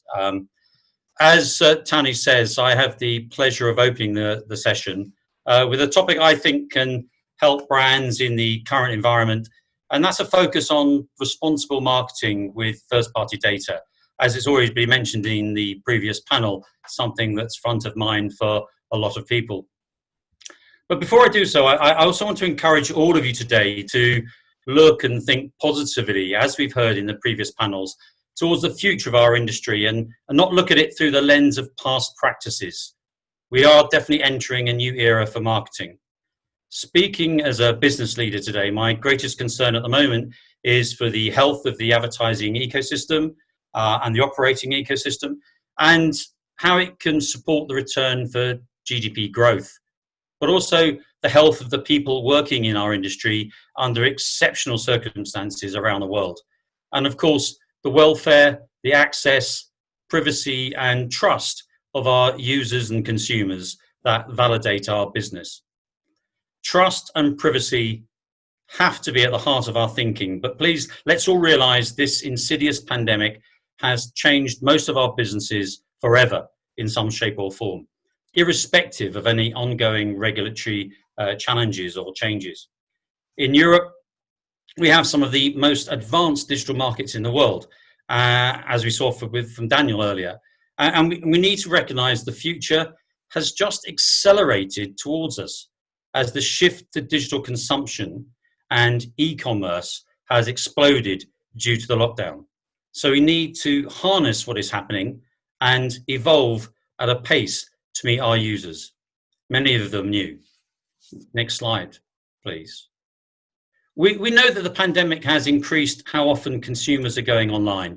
The World Economic Forum reports that internet use is up by 50% in some parts of the world, as we're seeing other forms of media consumption go up. As people adjust and try to make the most of their situation, they're out exploring potential future big purchases, such as homes with gardens or second homes with gardens. Learning about more self-grooming. If you can see me, you'll be able to see that I've been self-grooming quite a lot. Working out, equally, been doing that a lot. Furloughing and job security. How to teach their kids. Home improvements, and of course, cooking. I now make a mean gambas pilpil. To quote the World Economic Forum, the pandemic is fueling the stay-at-home economy. This crisis has accelerated our use of technology with so many new users of Zoom, but of course Google Meets, with consumer behavior likely to be changed forever. And we believe that technology will be an important enabler for economic recovery going forward. Next slide. For many businesses, keeping pace with this rapid change has been a challenge, especially with so many other stress points to manage within their organizations. Businesses need to figure out how to adapt by meeting the needs of this new consumer, as well, of course, keeping up with their existing consumers. Before the crisis, the industry was already shifting to meet these higher expectations. We heard about that earlier, impacting the way that data is collected and shared. So we need to ensure the web can evolve to better respect user privacy and at the same time continue to support core business models that keep it working for everyone. To return to my theme, one approach businesses can take straight away is to make better use of the data that you already have access to, or your first-party data. This is the information that comes directly from customers, your customers, through CRM systems, website analytics, or sales, with their express permission, naturally. First-party data is particularly useful for marketeers because it's unique to your business by definition and gives clear insights about your customers. It helps to better build online experiences, providing value and relevance for your customers and resulting in more conversions and a higher return on investment. Next slide. And today, I'm delighted to share with you highlights of new research with Boston Consulting Group that we've just published that focuses specifically on the topic of first-party data, showing how it can drive better business results. This European research shows that companies that use first-party data effectively deliver more relevant experiences for their customers and report both revenue and efficiency benefits.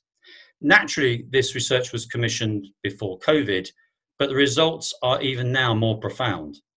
Specifically, the research found that those who are able to link all of their first-party data sources can generate double the incremental revenue from a single ad placement or communication, and 1.5 times the improvement in cost efficiency versus companies who don't. Change slide. The report really is a practical and easy read, and I want to highlight a central finding from it, that those marketeers who are doing really well in this area were able to establish a value exchange with their users, perhaps the advertising's holy grail, and that this was key to their ongoing success.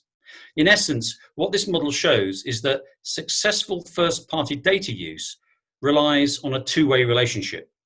If an advertiser is providing something of value to the customer, like an app to extend their service or content or a discount for sign-up, whilst being transparent and responsible with how they intend to use that data, the customer is normally willing to share a little bit more about themselves. This means that the advertiser can use this data to provide more relevant communications and offers, providing a better customer experience. Ultimately, it's an ongoing cycle based on trust.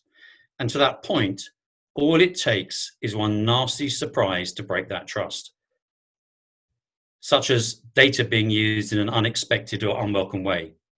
Breaking the value exchange means the consumer might withdraw permission to use the data, or worse still, walk away from that brand altogether. We found that companies that focus on responsible marketing and creative, transparent value exchange will be more successful than those who don't. And yet, while 9 out of 10 marketers say that first-party data is important to their digital marketing programs, the BCG report has picked up that less than a third are consistently effective at accessing and integrating their data across channels, and very few are good at using data to create better outcomes for customers. So a clear opportunity for all of us as we come through this crisis. And in the context of the industry's trust agenda, to be able to quantify the value exchange between consumer and advertiser is a really positive step forward. It's also one that can equip businesses with a tool to create more relevant experiences for customers during this age of the stay-at-home consumer. This report, which you can download at Think with Google today, Think with Google, go back to that, is significant because it shows how marketers can lay the foundation for good first-party data practice. My last slide, please. With the world turned on its head, it's easy to overlook the role that data can play in helping many brands with new focus when many brands' new focus is only survival. But businesses who prioritize responsible first-party data to understand these changing consumer behaviors will be better placed to create marketing strategies that help them in the short term and when we move into recovery. And just before I hand over to Townie to kick off the panel, I really want to finish by saying we know that there isn't a one-size-fits-all solution when it comes to privacy. Privacy can mean different things to different people and changes depending on context.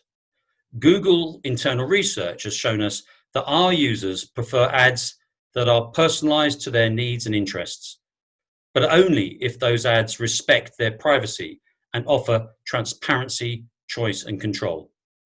We are perhaps moving, from our point of view, from a precision era to a predictive era of marketing. Thank you very much for listening, and over to Townie for the chat.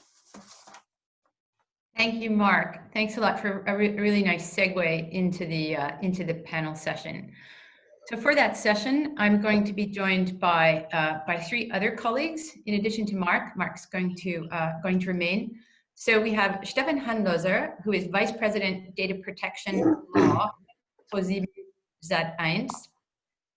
Stephanie Hansen, Director OneTrust Preference Choice, and Sasha Dolling, Managing Partner Data-Driven Marketing for OMD Hamburg GmbH. So Mark evoked trust and privacy as an essential component of the value exchange between advertisers and consumers. Our panel is about how we can ensure that privacy remains a core focus for the industry when the world is collapsing around us, when there are so many dramatic challenges, notably the pandemic, obviously, and all of its fallout, and the uncertainty about the future. And so I'd like to start with a short question, sort of a compound two questions for each of you.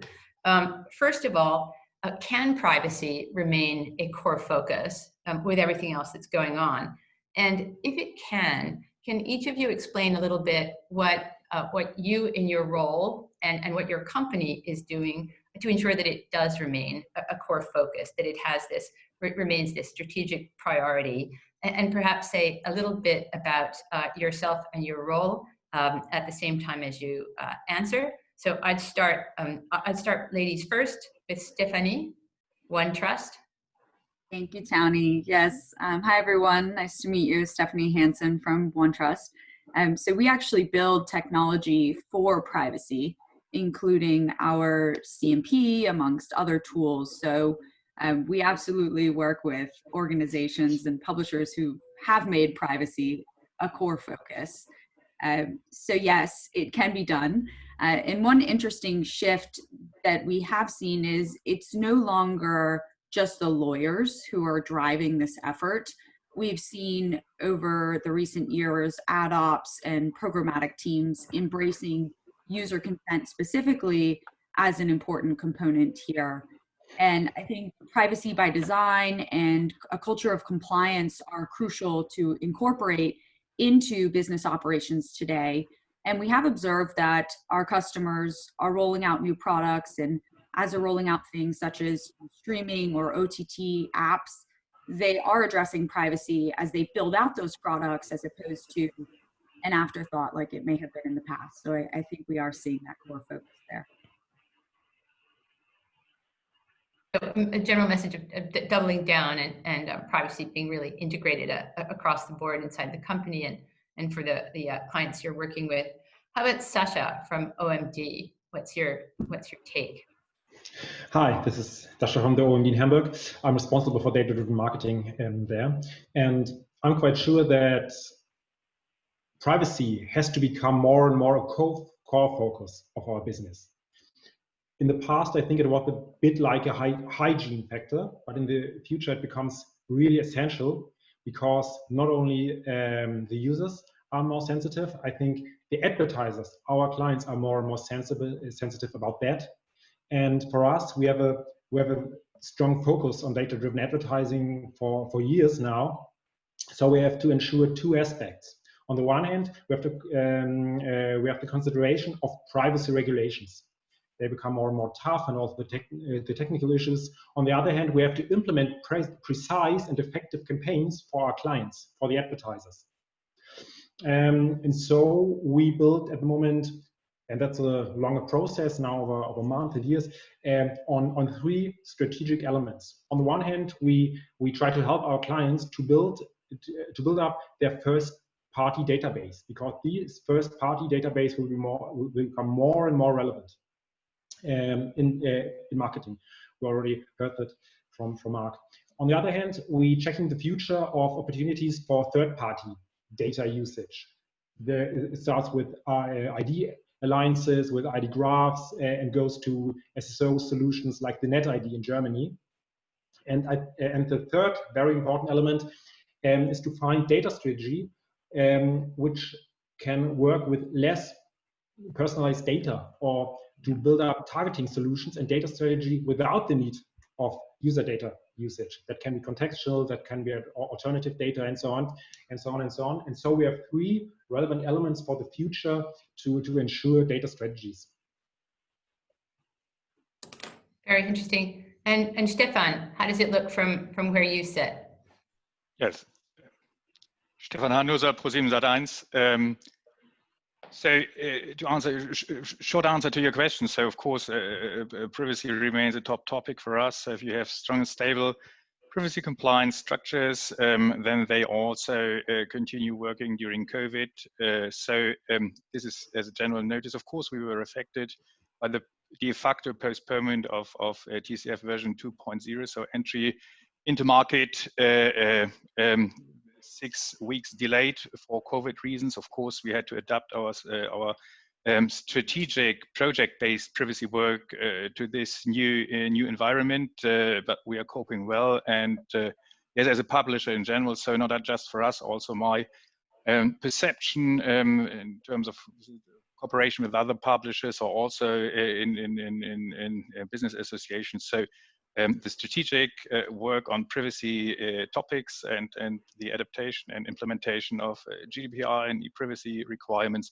they continue quite well. Also, the exchange of views and the discussion in this area. So, yes, of course, it has impacted privacy, mostly with this with the decision to prolong the servicing of version 1.1. and the de facto later entry or market entry of version 2.0. But in general, so privacy continues to be a top topic, not just for us, but for most publishers, continuing to work and to comply with the requirements. Yeah. Mark, anything you would want to add? It seems self-evident from your presentation that privacy is a core focus for Google right now, but anything you'd want to add in light of what you heard from the others at this point? I think you're on mute. Yeah, no, of course, I second what most of the panel just said, especially what Sasha was saying about, one has to get the right controls in place, and one has to be, we all need to be educated about it, but transparency, control, and privacy all have to be a core part of every advertiser and every agency's business planning and usage. And going forward, as I said in my piece, we have to think about past practices. We'll talk about it perhaps in a moment, but some of the past practices that built the web growth that Daniel showed earlier were fantastic at that time, but they no longer can thrive and survive in the current market. They're not privacy safe, and they're not looking at the controls that suit the consumer, the modern day consumer. So No, I think we have to be better with data and use less of it, and actually we can be better with less. That's a nice transition. Just apropos of consumers, we live in our company bubble and our industry bubble. I live in a Brussels bubble. In Suzanne's panel, there was an evocation, at least toward the end, of the deprecation of third-party cookies and the changes that would be likely to bring about, which we're all in the process of discovering, probably just at the beginning of that process. I'd be interested to know if my panelists think that consumers have any awareness of that particular change and how it might impact both their privacy and general consumer protection, but perhaps access to content on the web, or what other consequences there might be for them, to the degree that that they are aware. We'll take the same rotation. Stephanie, any thoughts on that question? Yeah, Tani, I think generally consumers are not aware of the technical changes within the browser landscape. I do think, of course, we see a variety of consumers and behaviors. You know, some consumers will dig in when they're presented with the opportunity to explore everything that an organization knows about them. But generally, I think consumers still, want to and expect to explore the open web without considering the trail that they're leaving in their wake there. And I think that, we've seen through, for example, privacy rights that, organizations haven't been flooded historically with consumers looking for a deep understanding of what's going on. Now, that being said, I think consumers are interested in expressing a desire to build that trust that we've been talking about, and to build that with particular brands or across different platforms. So I think we'll see that trend of trust continue, but I don't think that the consumer awareness is there at a technical level, nor will it get to that point.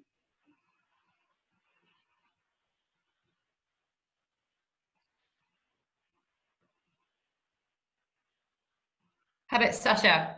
Any thoughts on the savvy or the unsavvy consumer's perspective? Yeah, I think Stephanie's absolutely right. I strongly believe the consumers are not aware what is happening out there. And I think that is a big problem for us, because the consumers see more and more consent walls. They have to give from week to week more detailed consents to surf the open web, to browse the open web. And I think they're becoming more and more frustrated. And they do not understand what happens and why it happens and who is responsible for that. And I think for that reason, it's a big danger for the advertising industry and for the publishers that the consumers have the wrong idea what happens there. So I think, it can be a need for us in the future to inform more and more the consumers out there what happens there, what are the reasons for that, and why it's to secure their privacy. And it's not the idea of the publishers to frustrate their internet behavior. Really interesting. How about Stefan?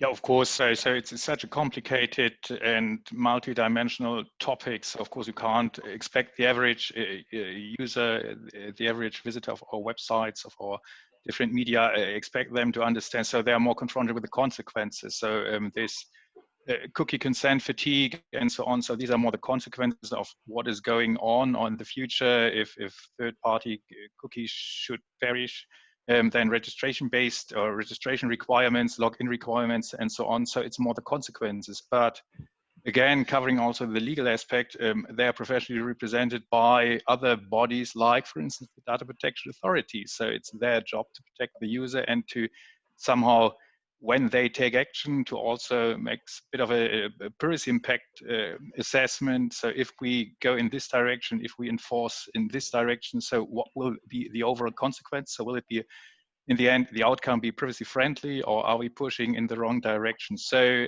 for the user as such, of course, you can't expect this from each and every, from the average user.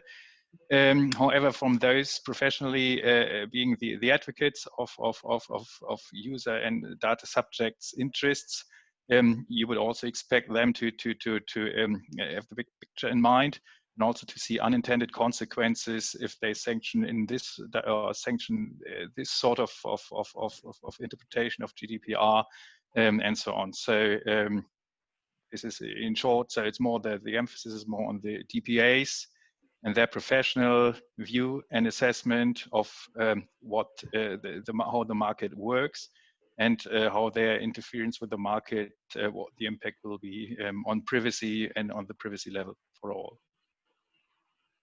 How about Mark? I think Google's done some research also on user attitudes that may inform your perception of whether.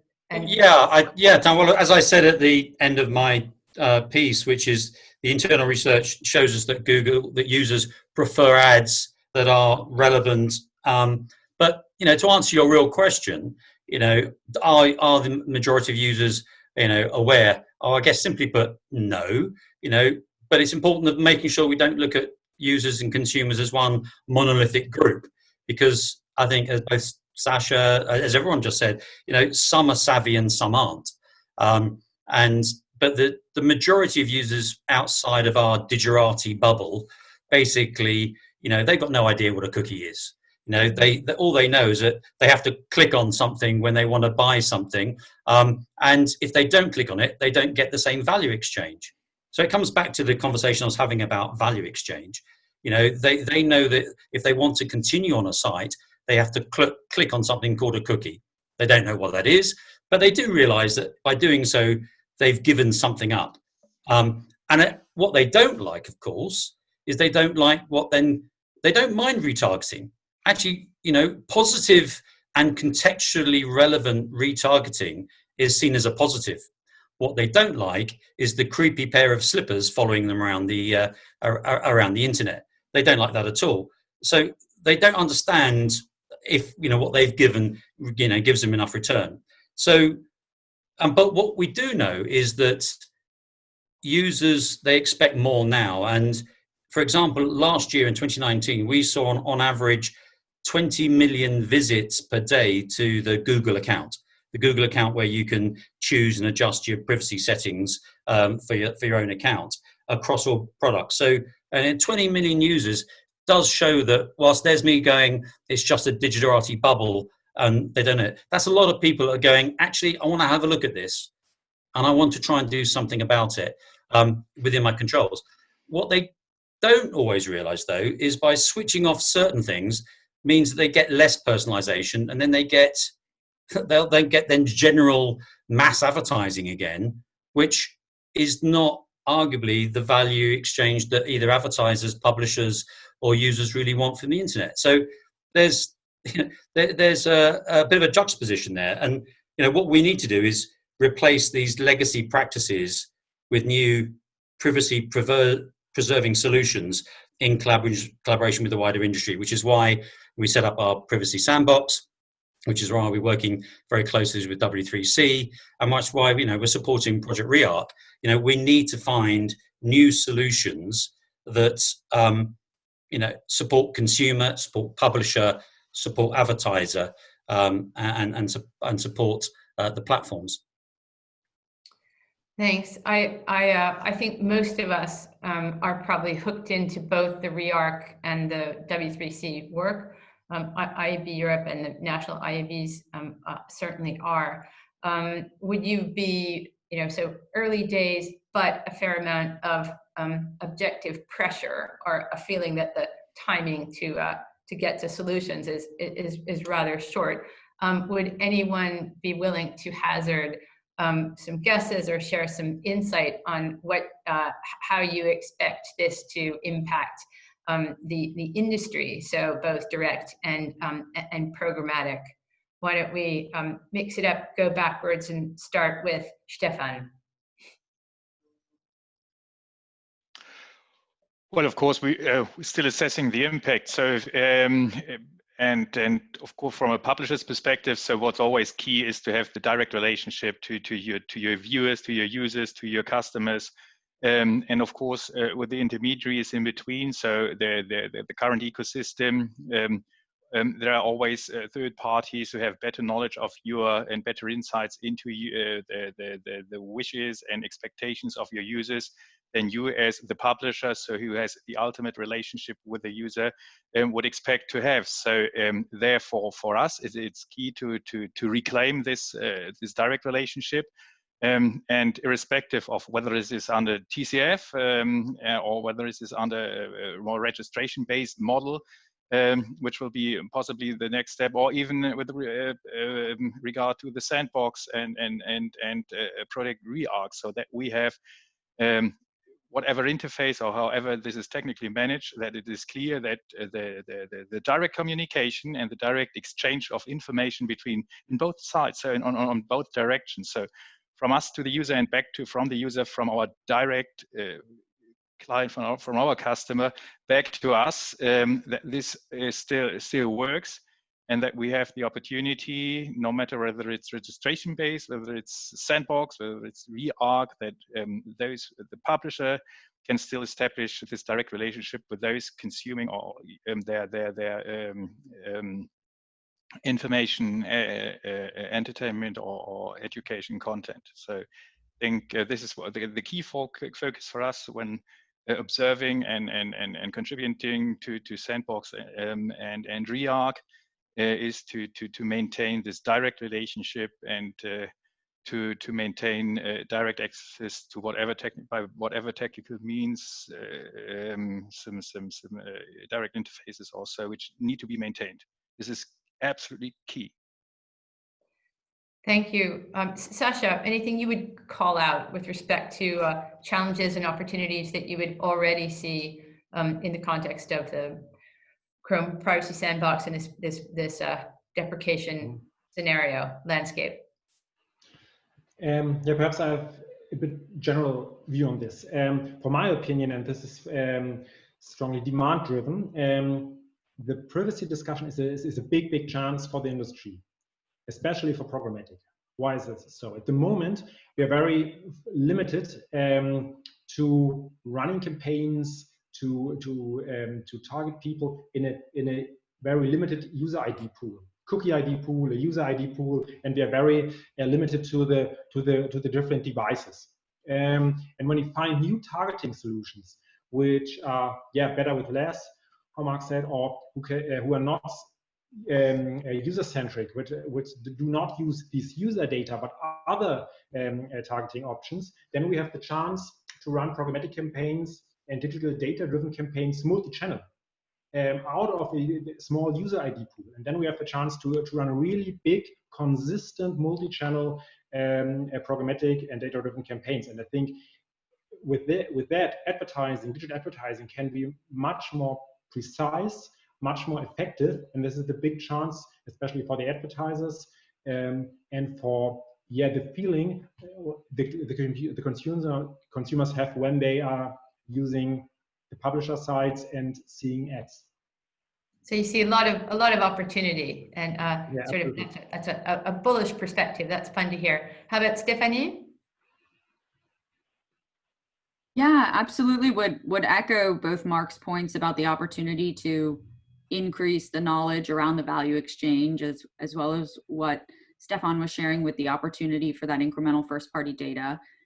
Another opportunity from where I sit in the very privacy-centric world is, one of the key challenges in privacy today is navigating the differences in regulations and enforcement across jurisdictions. So I'm very optimistic about the opportunity here that we may get some further standardization or alignment here. Since the browsers themselves are generally used across borders, this could be a great step in that direction of a more standardized approach for transparency and consent around the globe.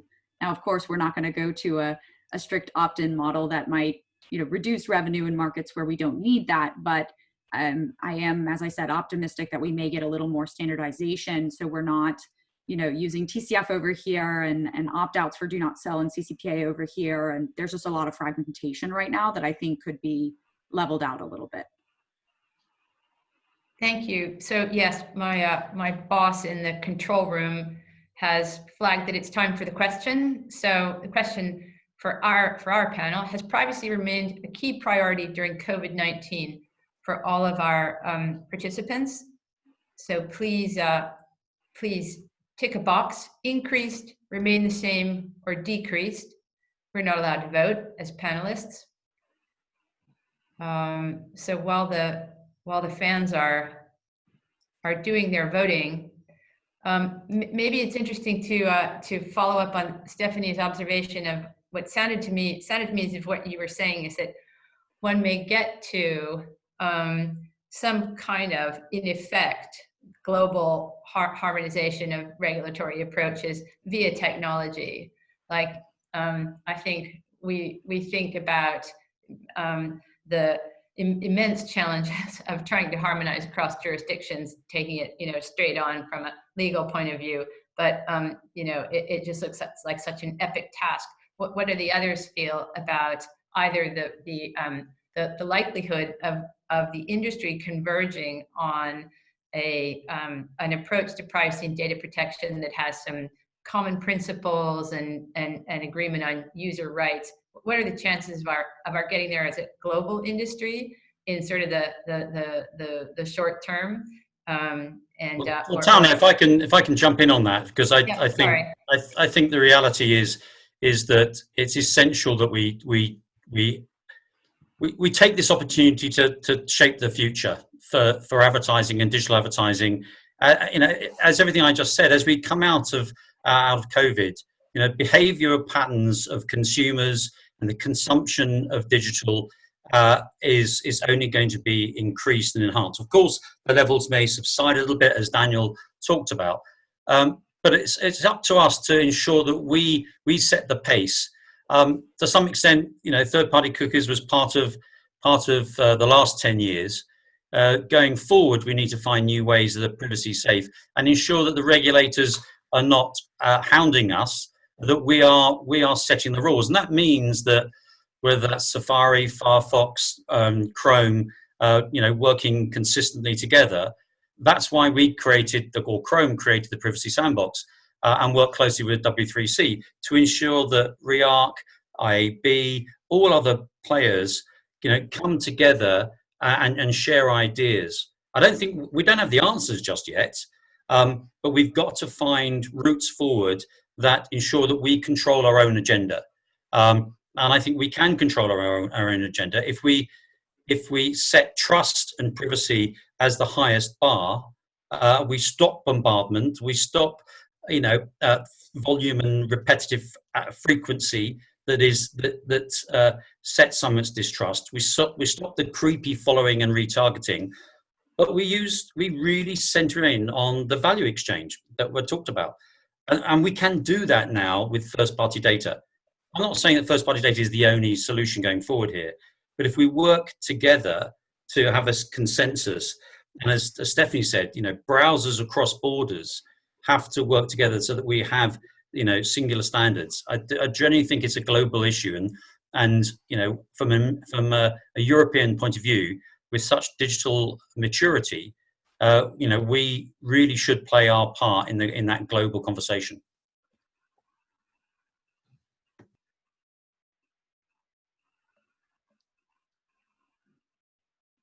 Sorry, you're on mute. Well, Sasha, you seem to be.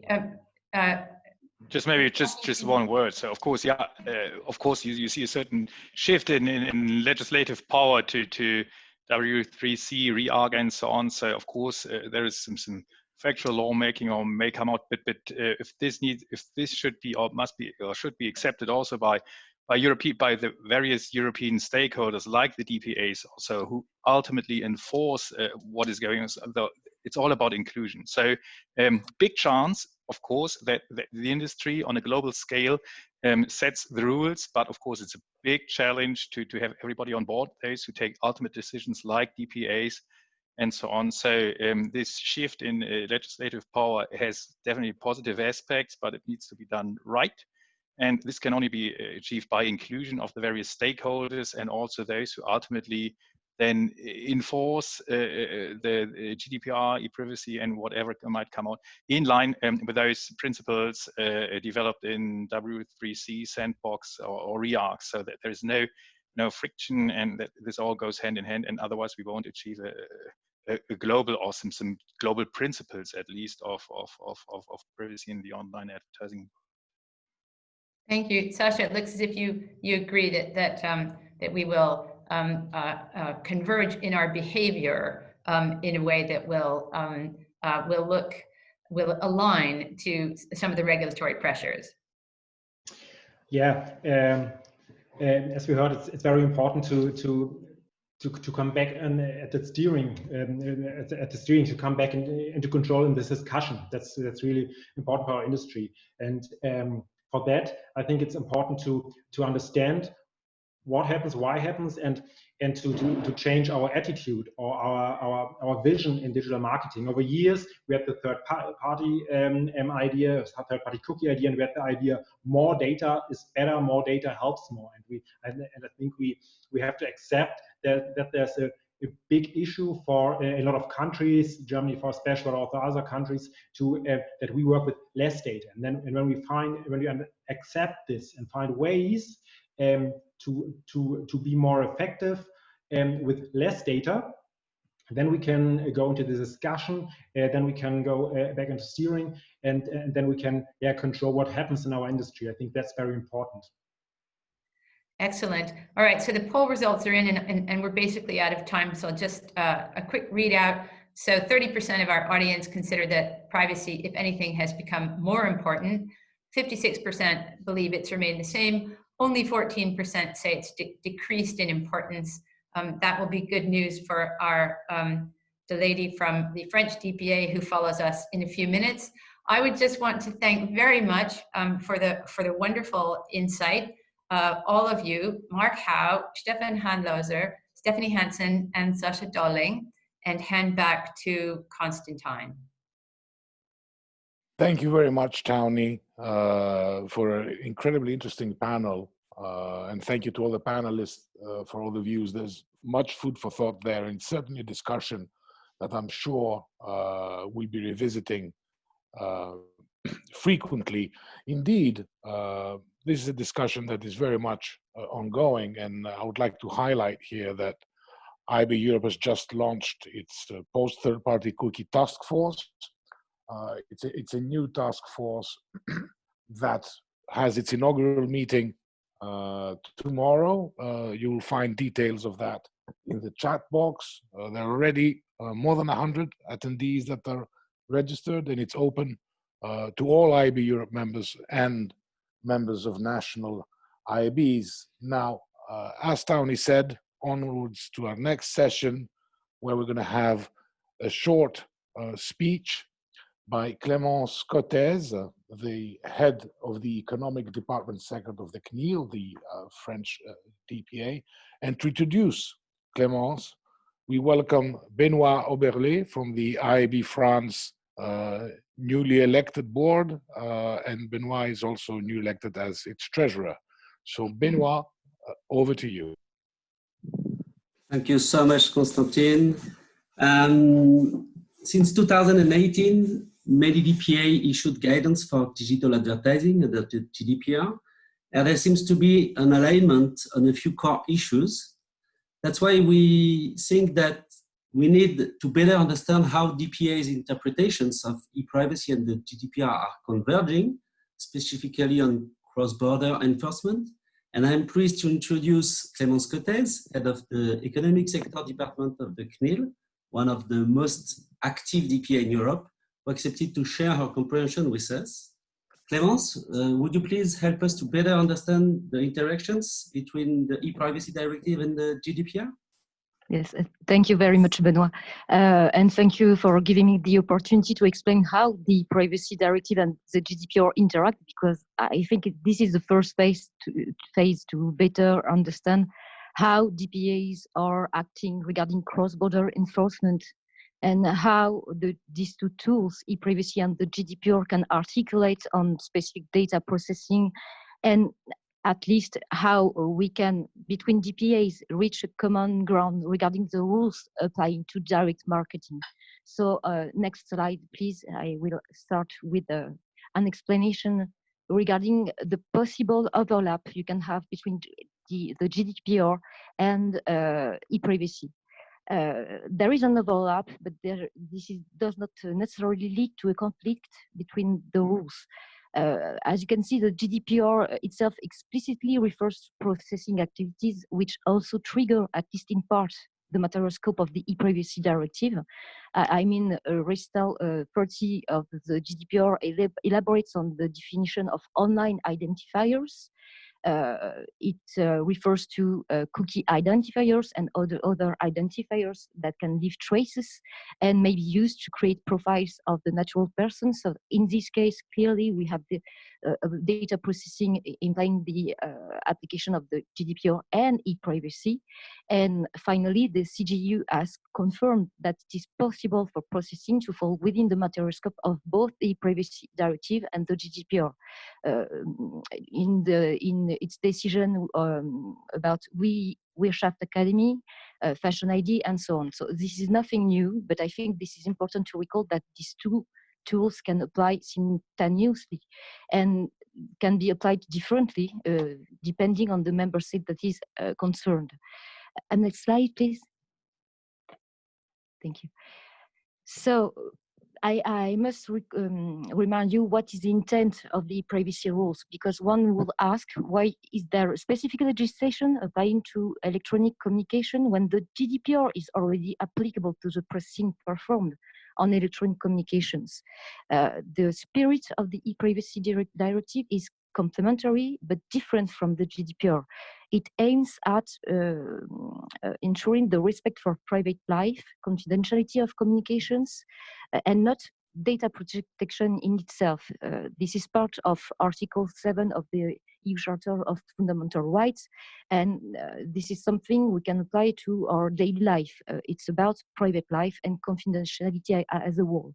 At the same time, the GDPR offers a set of rules, a more general set of rules to apprehend any data processing and reach a high level of protection of personal data.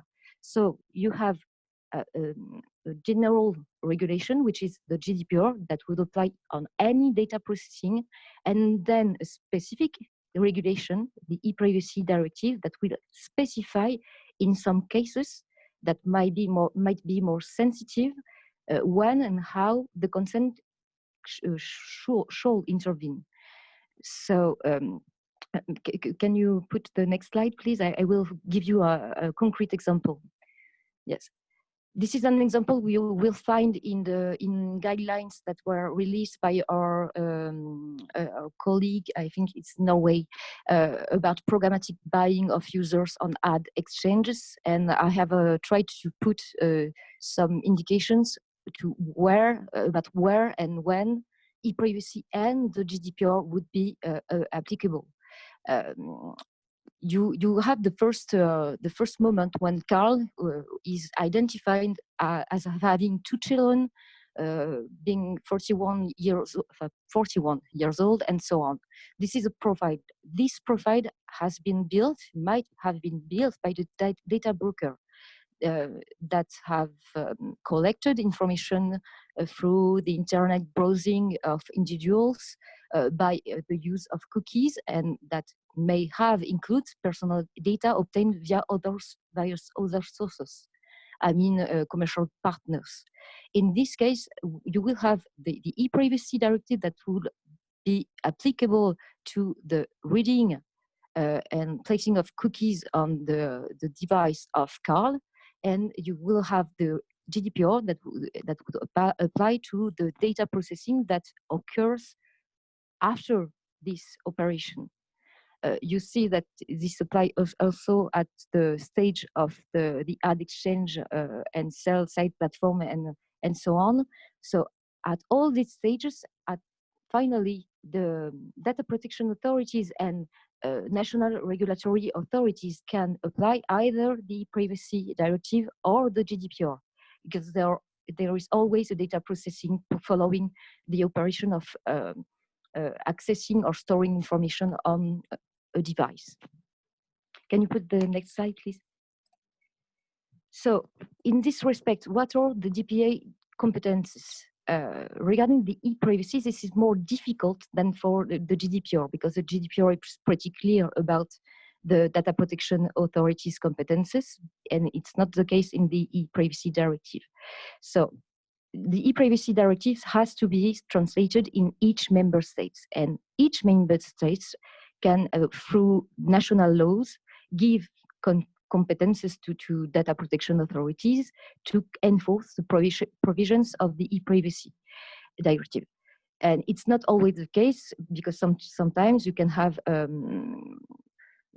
authorities that are linked to telecommunications that are in charge of this part of the regulation, or consumer protection organization, or ministry, and so on.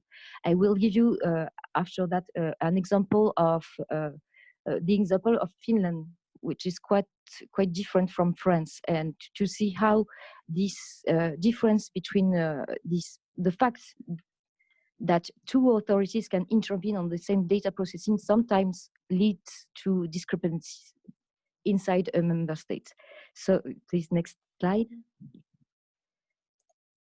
So what you should recall is that DPAs assess the lawfulness of all other processing operations that follow the storing or access to information in the device of the end user.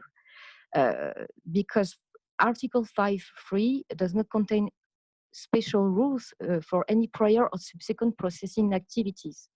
This is just about the operation. This is not about the processing that will follow or prior to the storing or access to information in the device.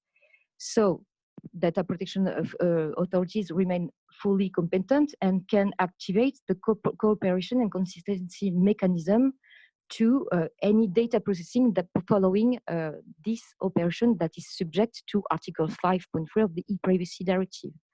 And when an authority like the CNIL, like the French DPA, has both competences, I mean the competence for the GDPR and the competence for the enforcement of the privacy directive, this authority can choose between those two set of rules to see what is the more valuable, the more valid interpretation and analysis, and apply either this set of rules or other. And I will give you an example right now with the next slide. So you have the case of France. France is competent for both regulations, and in this case, in France, our national law, which is the Data Protection Act, says that the CNIL can enforce the privacy directives when it is carried out within the framework of the activities of an establishment of a data controller or processor on French territory, whether or not the processing takes place in France.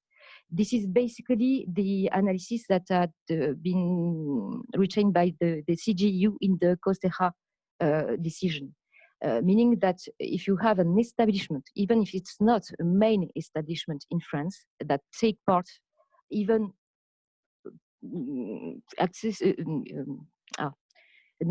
even not entirely in the data processing following the operation consisting in placing cookies on the device, in this case, you can be the e-privacy directive can be enforced by the CNIL, even if you have a main establishment with regard to the GDPR in, for example, in Germany. This is not the case in Finland. In Finland, the Finnish Transport and Communication Agency is competent to enforce e-privacy, the e-privacy directive. And on the other side, the Finnish Data Protection Authority is competent to enforce the GDPR for what concerns the processings following the operation subject to e-privacy, the e-privacy directive.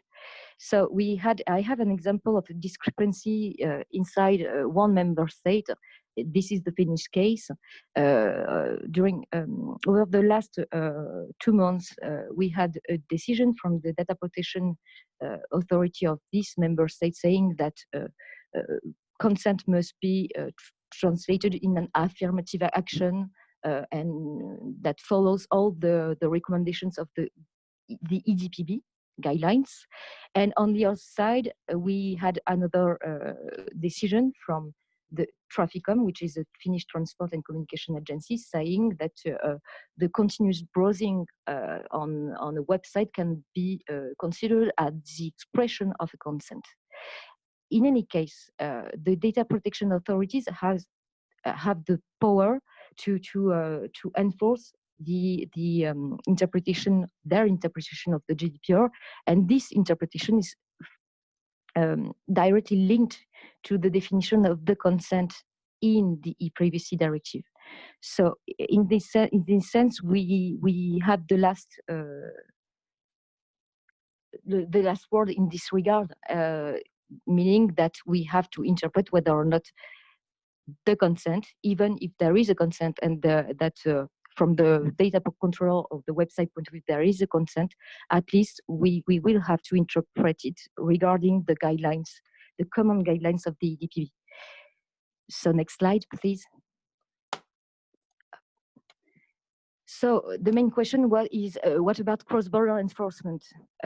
You may have seen that each member state, or many member states and DPAs intervened on the area of direct marketing, and specifically cookies and things that are also subject to the e-privacy directive. But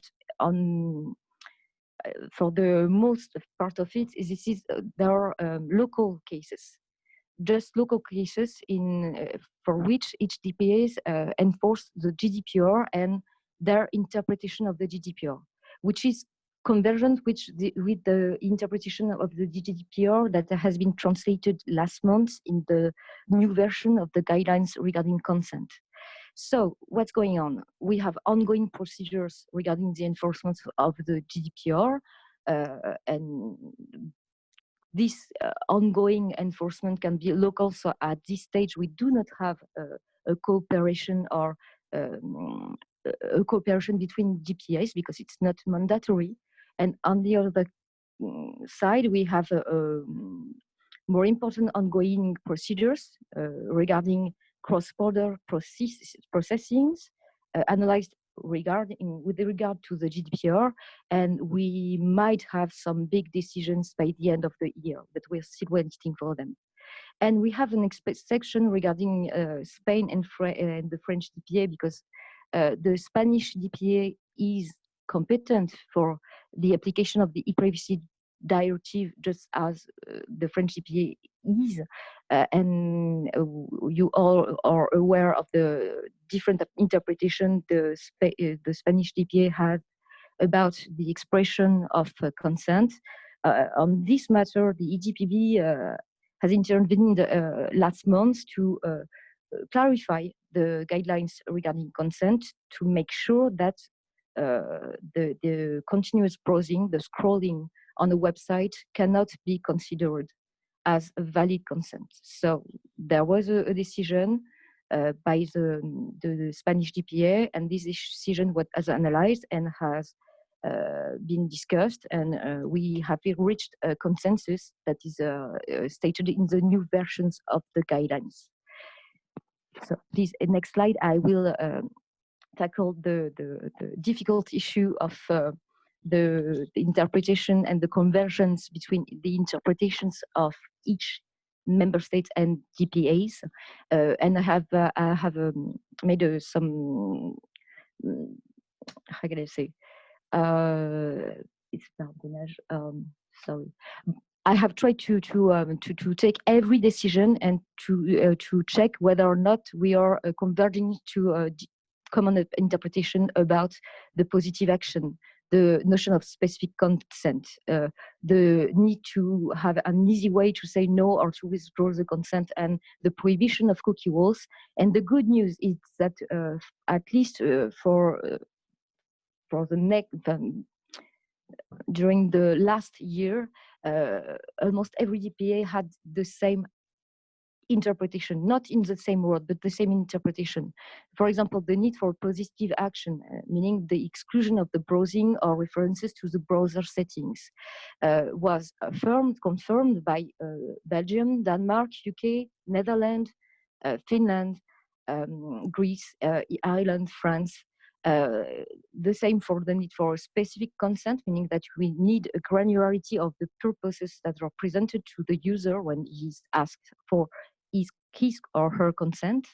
The need to have an easy way to say no or to withdraw the consent, and that's the big news. We have Greece, Ireland, Belgium, Denmark, UK, and Netherlands, and Finland and France that have reached a consensus on this aspect. And finally, the prohibition of cookie wall. And in this respect, we are fully aware of the decision of Austria in November 2018 regarding the acceptance of cookie walls. And when this authority said that users are still free to consult other newspapers if they are not happy with the cookie wall. This decision is an old decision. It's from 2 years ago. And this decision was taken into account also in the revision of the guidelines regarding consent to confirm that cookie walls are not acceptable. And on this respect, I think there is something we can underline. Ireland has released guidance in April confirming this interpretation. This is the case also for UK. The ICO has confirmed this interpretation in a decision regarding the Washington Post and so on. So please, can you put the next slide? I think that as a conclusion, we are reaching progressively a consensus on what is a valid consent, valid and on privacy standards regarding the GDPR and e-privacy. And actually, those two set of rules can work together and be articulated to ensure that there is the same interpretation regarding the processing and the action of tracking. So we will wait for the future procedure and decisions at the European level. I think you all should be, how can I say, provide some attention to this decision. And at the level of the CNIL, we are going to present our recommendation regarding cookies at the end of September, at least, or the beginning of October. So I think this is the time to say that there are still great opportunities to develop better tools and to map and simplify the AdTech data flows, and above all, improve transparency and consent mechanism. So thank you, and thanks to the IAB to have given the opportunity to speak of that. Well, thank you. Thank you very much, Clémence, for making yourself available. Thank you, Benoit, as well, for this most kind introduction. And thank you for this clear and concise presentation. We at IAB Europe, representing the digital marketing and advertising ecosystem in our continent, very much look forward to continuing our engagement with the CNIL and DPAs across Europe on these important and very, very interesting issues indeed. Now, we are relatively tight on time, so I will swiftly proceed with our final presentation of the day from Ms. Anita Caras, the Sales Insights Director EMEA for Verizon Media, and a very appropriate topic concerning the future of work. Now, this is a sneak preview of a very large study that will be available and will be communicated to you via IAB Europe as a groundbreaking piece of work in mid-July. And I have to say that when this presentation was chosen as part of the program advisory group we presented in Lisbon, we thought that the subject was very, very interesting. Given the experience of the last 3 months, I have to say that we are all very much intrigued to listen to what Anita has to present. So Anita, over to you, the future of work. Thank you, Constantine. Hopefully you can see my screen. So hello everyone, I know we're tight on time, so I'll try and keep this relatively succinct.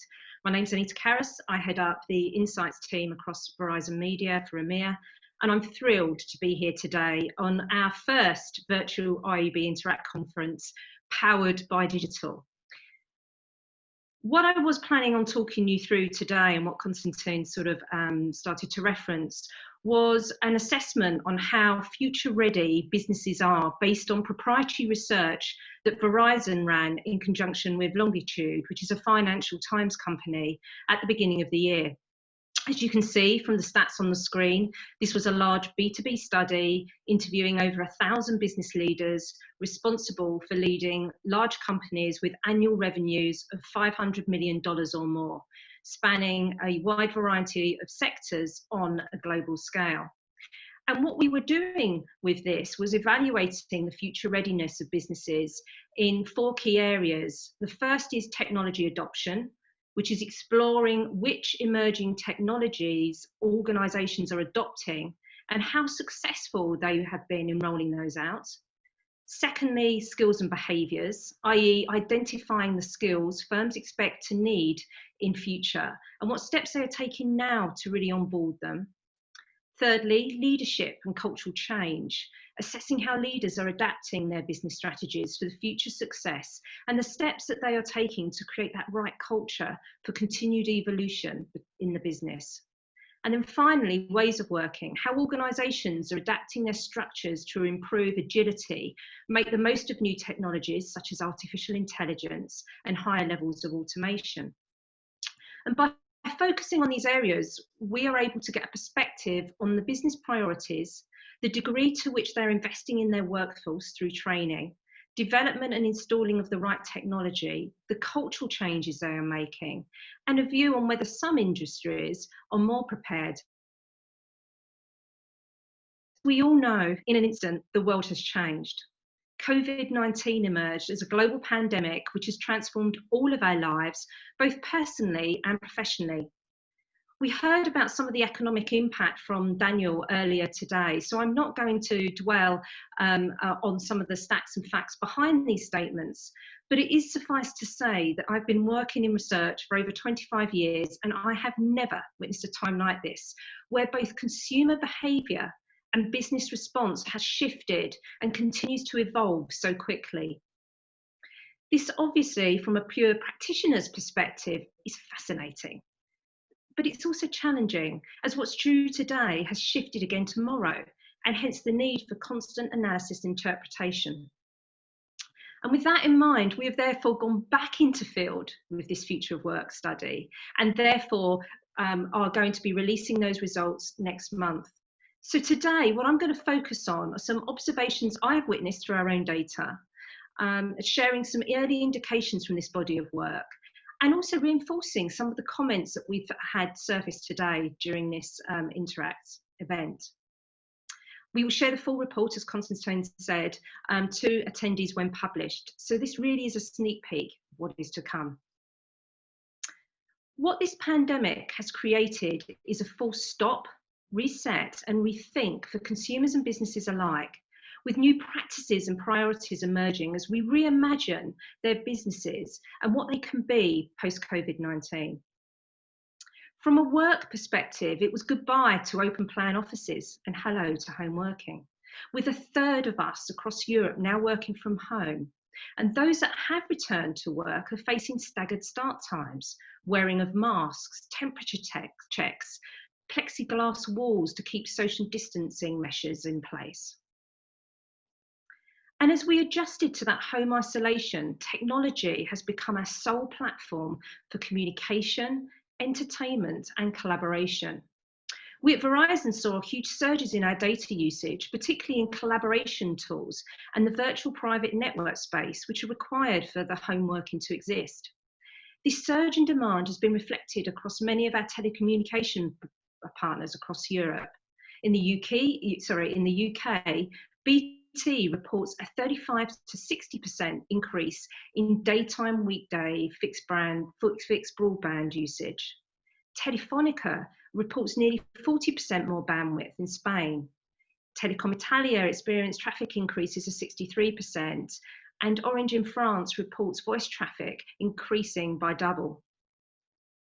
But what we are most interested in today is which of these behaviours and new working practices will stick. Let's take home working as an example. In a recent GWI study in the US and UK, we can see that claimed readiness for home working varies hugely by sector. With the majority of us sitting in the advertising and marketing sector here today, we are most equipped for this change.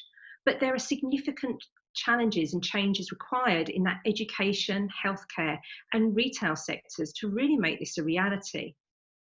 And for those that have been able to work from home, the majority of us are enjoying some benefits, including increased flexibility in working hours. In our own analysis of business tool usage, we can see that the lack of commute time has meant that we've been able to start using business tools earlier in the day, counteracting this with logging off earlier in the evening. And hence, working hours are shifting as we adopt new behaviours from working from home. This means that we have more time to ourselves to pursue hobbies and passions, reducing some of the stress whilst maintaining some productivity. And these benefits have also been reflected in the consumer studies from GWI. But the reality is, businesses weren't as prepared as employees for this change, and hence are playing catch up. According to Gartner, pre-pandemic, only 10% of companies with revenues of $1 billion plus are used to having the majority of their workforce regularly working remotely, with 40% of businesses having established work from home practices. This has been steadily on the rise in the last few years due to increases seen in productivity, reduced costs, and greater employee satisfaction. Upheaval caused by the virus suddenly thrust remote work into widespread adoption. This meant that the remaining 50% of businesses found themselves, in short, unprepared for this seismic shift in working practices, having to buy in and test technology on the fly to maintain that secure access to corporate data, to meet communication and collaboration needs, but also provide a sense of community whilst working remotely. As an employee, the speed and way our employers are responding to this pandemic has permanently transformed the way we look at companies we work for and how we view our working environments. Gaining favour is critical, as in our future of work study, we saw that the two leading internal barriers seen as preventing businesses from achieving their longer-term strategic priorities are firstly, implementing the new technologies required, and secondly, attracting and retaining the right talent.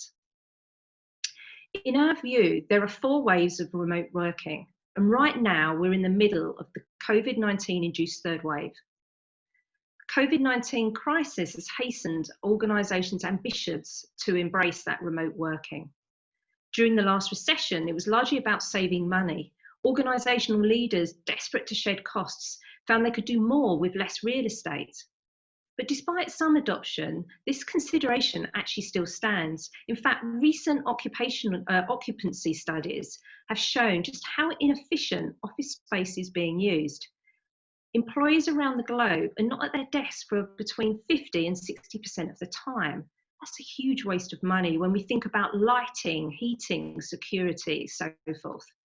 And then we move to the second phase. Over the past few years, the primary driver for work from home programs has been that attraction and retention of talent, and the possibility of recruiting from further afield to increase the talent pool you're searching within. As I said, we're currently in that third phase of global home working, an experiment forced on by the COVID crisis. So what is next for home working? The longer that people are required to work from home, the greater the adoption will be when the dust settles. We believe, based on historical trends, that those that were working remotely before the pandemic will increase that frequency that after they were allowed to return back to the office. And for those that are new to remote working until that pandemic, we believe there'll be a significant upswing in their adoption. So that 10% of businesses, we believe, will grow to 25 to 30% of the workforce working from home on multiple days a week by the end of 2021. But in order to support this increased demand and enter that fourth wave of remote working, organisations will have a distinct set of challenges to face and overcome. One of the most important of these is technology. These flexible working arrangements will be highly reliant on swift and smooth adoption of tech to support and sustain productivity in this decentralised business model. Underlying this wave will be the emerging deployment across key industries of a set of new technologies now taking shape, such as artificial intelligence, machine learning, spatial sensing, monitoring and mapping. For example, remote workers will need access to experts.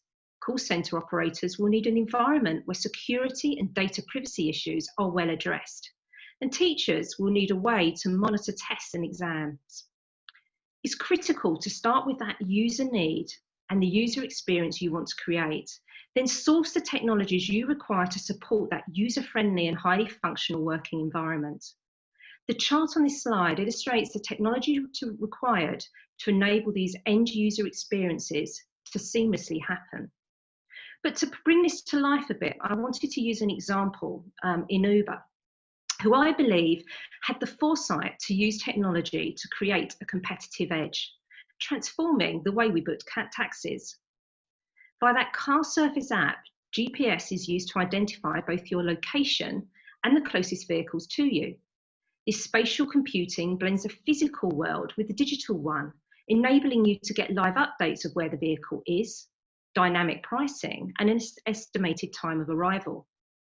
You're able to message the driver whilst they're driving and confirm the pickup point, and also receive text messages of the vehicle, the name of the driver, the photo, and a license plate.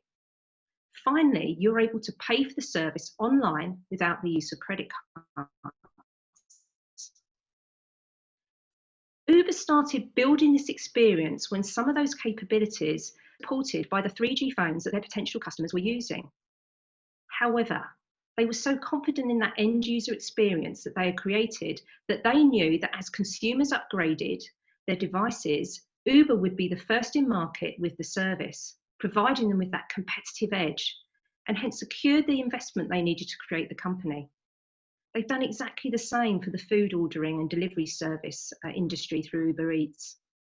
I believe this is an important point to make, as we are now gearing up for an age of 5G, and the implications for businesses is transformative. Again, I believe those that are fast movers in this space will gain that competitive edge and reap rewards. But why do I think that 5G will be so transformative?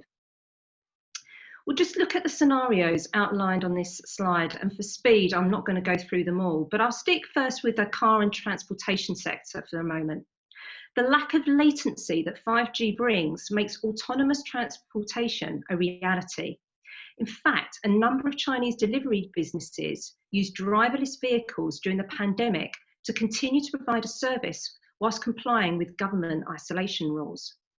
This large-scale trialling is leading to increased consumer acceptance and removing of that initial safety concern. Think about the implications of autonomous vehicles for Uber. And then from a personal perspective, what about vehicle ownership? Rather than us spending time driving the car, the commute time in the vehicle will be free time for us to do with as we choose, transforming that driving experience further.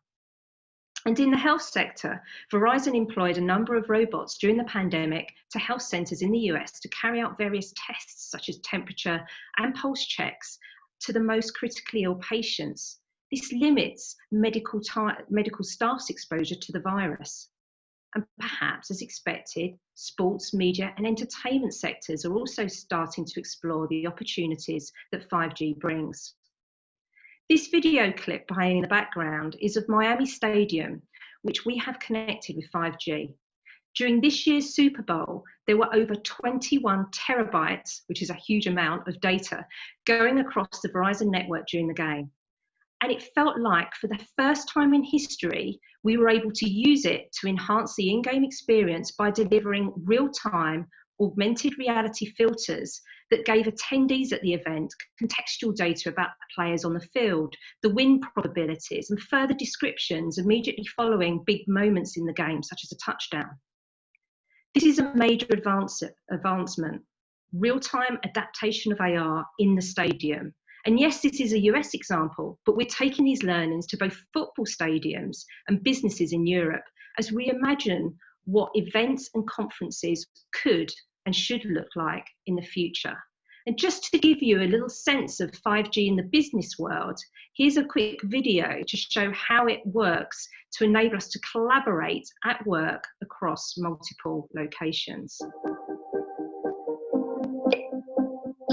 My name is Jonathan Reeves, co-founder and CEO of Arvisio. Arvisio is a company focused on mixed reality experiences. Mixed reality is an important new technology that lies between augmented and virtual reality in terms of perspective. What it does is it allows you to bring in the real world and then overlay the real world with holographic images. It creates a whole new type of experience. An important aspect of mixed reality is to allow more than one users to see the same thing. So the ability for then multiple people to share the view and actually in real time make changes on the fly, annotate models, basically suggest alterations and enhancements, changes the game. But hitherto, there have been limitations on what you could do because of the limited bandwidth in operating in an untethered wireless mode. So with the Arvisio platform and in conjunction with Verizon's 5G technology, we're now able to extend this across multiple locations. So we can have a team in location A working on the design, extend that the connection across 5G, and now have a team at another location participating in the same design. We're now able to do things that just were not possible. So what's next? Our future of work study shows that organisations are indeed planning to invest more in digital and emerging technologies once the immediate economic impact of the crisis has passed. But solving technological changes is only part of the picture. The pandemic has also sharpened customer and employee ethics. Stages of the global response to COVID-19, we were able to witness a dramatic reduction in traffic, congestion and pollution. And while sadly sustainable driver for business to date, being able to actually see the difference is finally the tipping the balance for employers and employees alike. Hence, businesses will also have to look at their values in terms of corporate social responsibility to ensure that they meet expectations of both employees and customers. What we need to keep front of mind is the fact that COVID-19 has been an accelerator of trends, not an originator. Therefore, lots of behaviours that we're seeing emerging in the business world were going to happen anyway, placing a spotlight on both business strengths and their pain points. This provides us with the confidence that these trends are here to stay, and hence the need for business response. On perhaps a positive note, unprecedented times call for unprecedented measures. It gives businesses permission to do things differently, to experiment, to test and learn in real time, providing a place and a space for innovation, real innovation and business transformation. Essentially, there are two questions that I believe need to be answered. The first is, how do you want to come back as a business at the end of the pandemic? And then you can work backwards to answer, what does that mean about the actions and the decisions that you take right here, right now?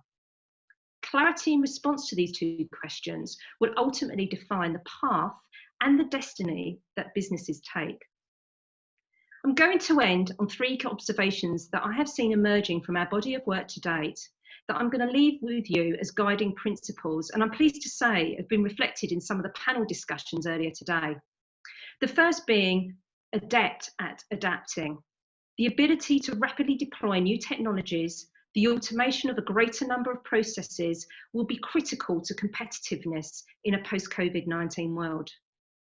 We found one of the biggest barriers cited by business leaders to future readiness was a feeling of being constrained by legacy technology and working practices. Providing greater flexibility to employees and customers will create an environment of growth, of opportunity, and build long-term loyalty. Tied to this is the diversification of tools and practices through digital. Exploring how you digitize your business model and provide the ability to communicate, to measure, to predict, and respond in new ways.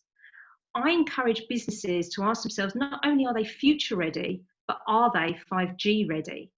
i.e., are you best placed to take advantage of those opportunities and capabilities that 5G brings?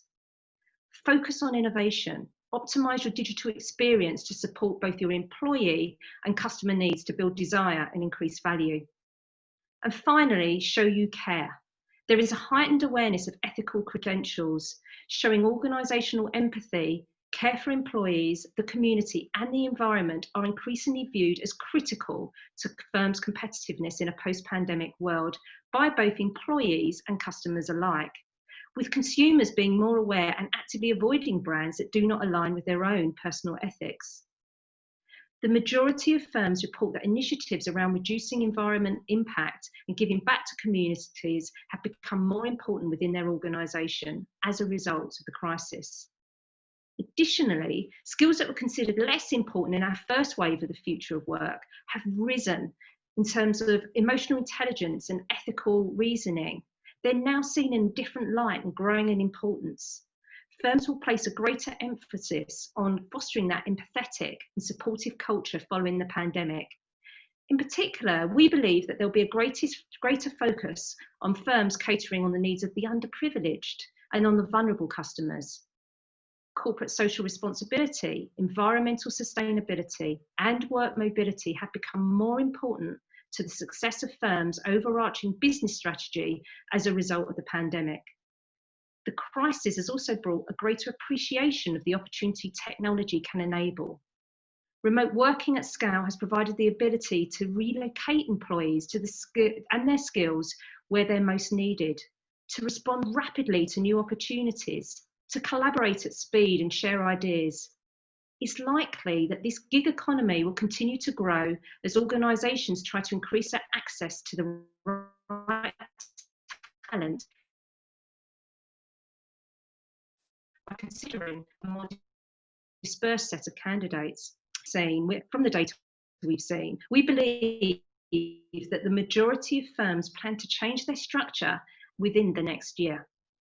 So in short, it's time for business to be brave, to be bold, to embrace the change and to take the lead. Thank you for your attention today. Well, thank you very much, Anita, for this sneak preview to a very intriguing report we will be publishing a link to at the IAB Europe website when it is ready in July. So thank you again. And we're almost at the end of 2020 Interact Online, and I'm delighted that we were able to bring you this event despite those extraordinary circumstances. We've had almost 1,000 people dialing in today, and we really hope that some of you, or many of you, or all of you will join us next May in Lisbon on the 26th and 27th of May, where we'll have a full program, and that includes the social program, needless to say, discussing many of the changes which will have occurred over the next 12 months. So please note the dates in your diary, as it will come around too fast, I assure you. Now, last but absolutely not least, one of the events which is eagerly anticipated every year are the Mix and Research Awards. Thank you to everyone who entered the awards this year, and whilst we're not able to bring you a gala dinner and an awards ceremony this year, we have been able to have a competition which has been judged by a jury to whom we are very, very grateful for taking the time to perform their jury duty. The awards winners are now shown on our website, but I'm delighted to be able to tell you that the winner of the Mix Grand Prix Award 2020 is a campaign called Petipuf Music Academy, submitted by Milk Lab and MG Media from Turkey, and many congratulations to them. The trophies for all of you that have won an award are on their way. And to conclude with thankings, I'd like to thank again our main sponsor of Interact, OneTrust, and the supporting sponsor, Google and Artform, as we would not be able to put on this event without them and without their support. I would like to thank all the panelists and moderators for giving up their time, sharing their knowledge and views on the important topics that were discussed and debated today. I'm sure many of our attendees will have taken ideas and insights which they can adapt and plug into their business operations and strategies. Personally, I would also like to thank very much Marie-Claire Poffet and Helen Massad from IAB Europe, the IAB Europe team, who have worked tirelessly to deliver this event. They work behind the scenes. They tend to be unsung heroes, but there shouldn't be unsung heroes. A lot of the success of this event, if not most of it, in terms of organization, goes to them and Jules Mantle, the project manager of this event. So warm thanks to the three ladies for putting together an amazing show. I'd also like to thank the members of the Program Advisory Board for their work in the early planning stages of this year's event, but also looking forward to re-engaging with them as we're planning the 2021 edition. And finally, I would like to thank all of you, the attendees, for tuning in. We really appreciated your time. And if you could take just a couple of minutes to provide your feedback on this event, we would be more than grateful to review it and take it into consideration. The event recording will be available on the IAB Europe website over the next few days. And again, you heard a lot about what we're doing as Europe's association representing the digital advertising and marketing ecosystem. Do visit our website or contact Charlie or Helen from the team to learn more on how you can engage with our work, become a member, and support all the output that IAB Europe is delivering for the digital advertising and marketing industry. Thank you once again for being with us today. I hope you enjoyed the event. Enjoy the coming months, the summer month, and stay safe. Thank you.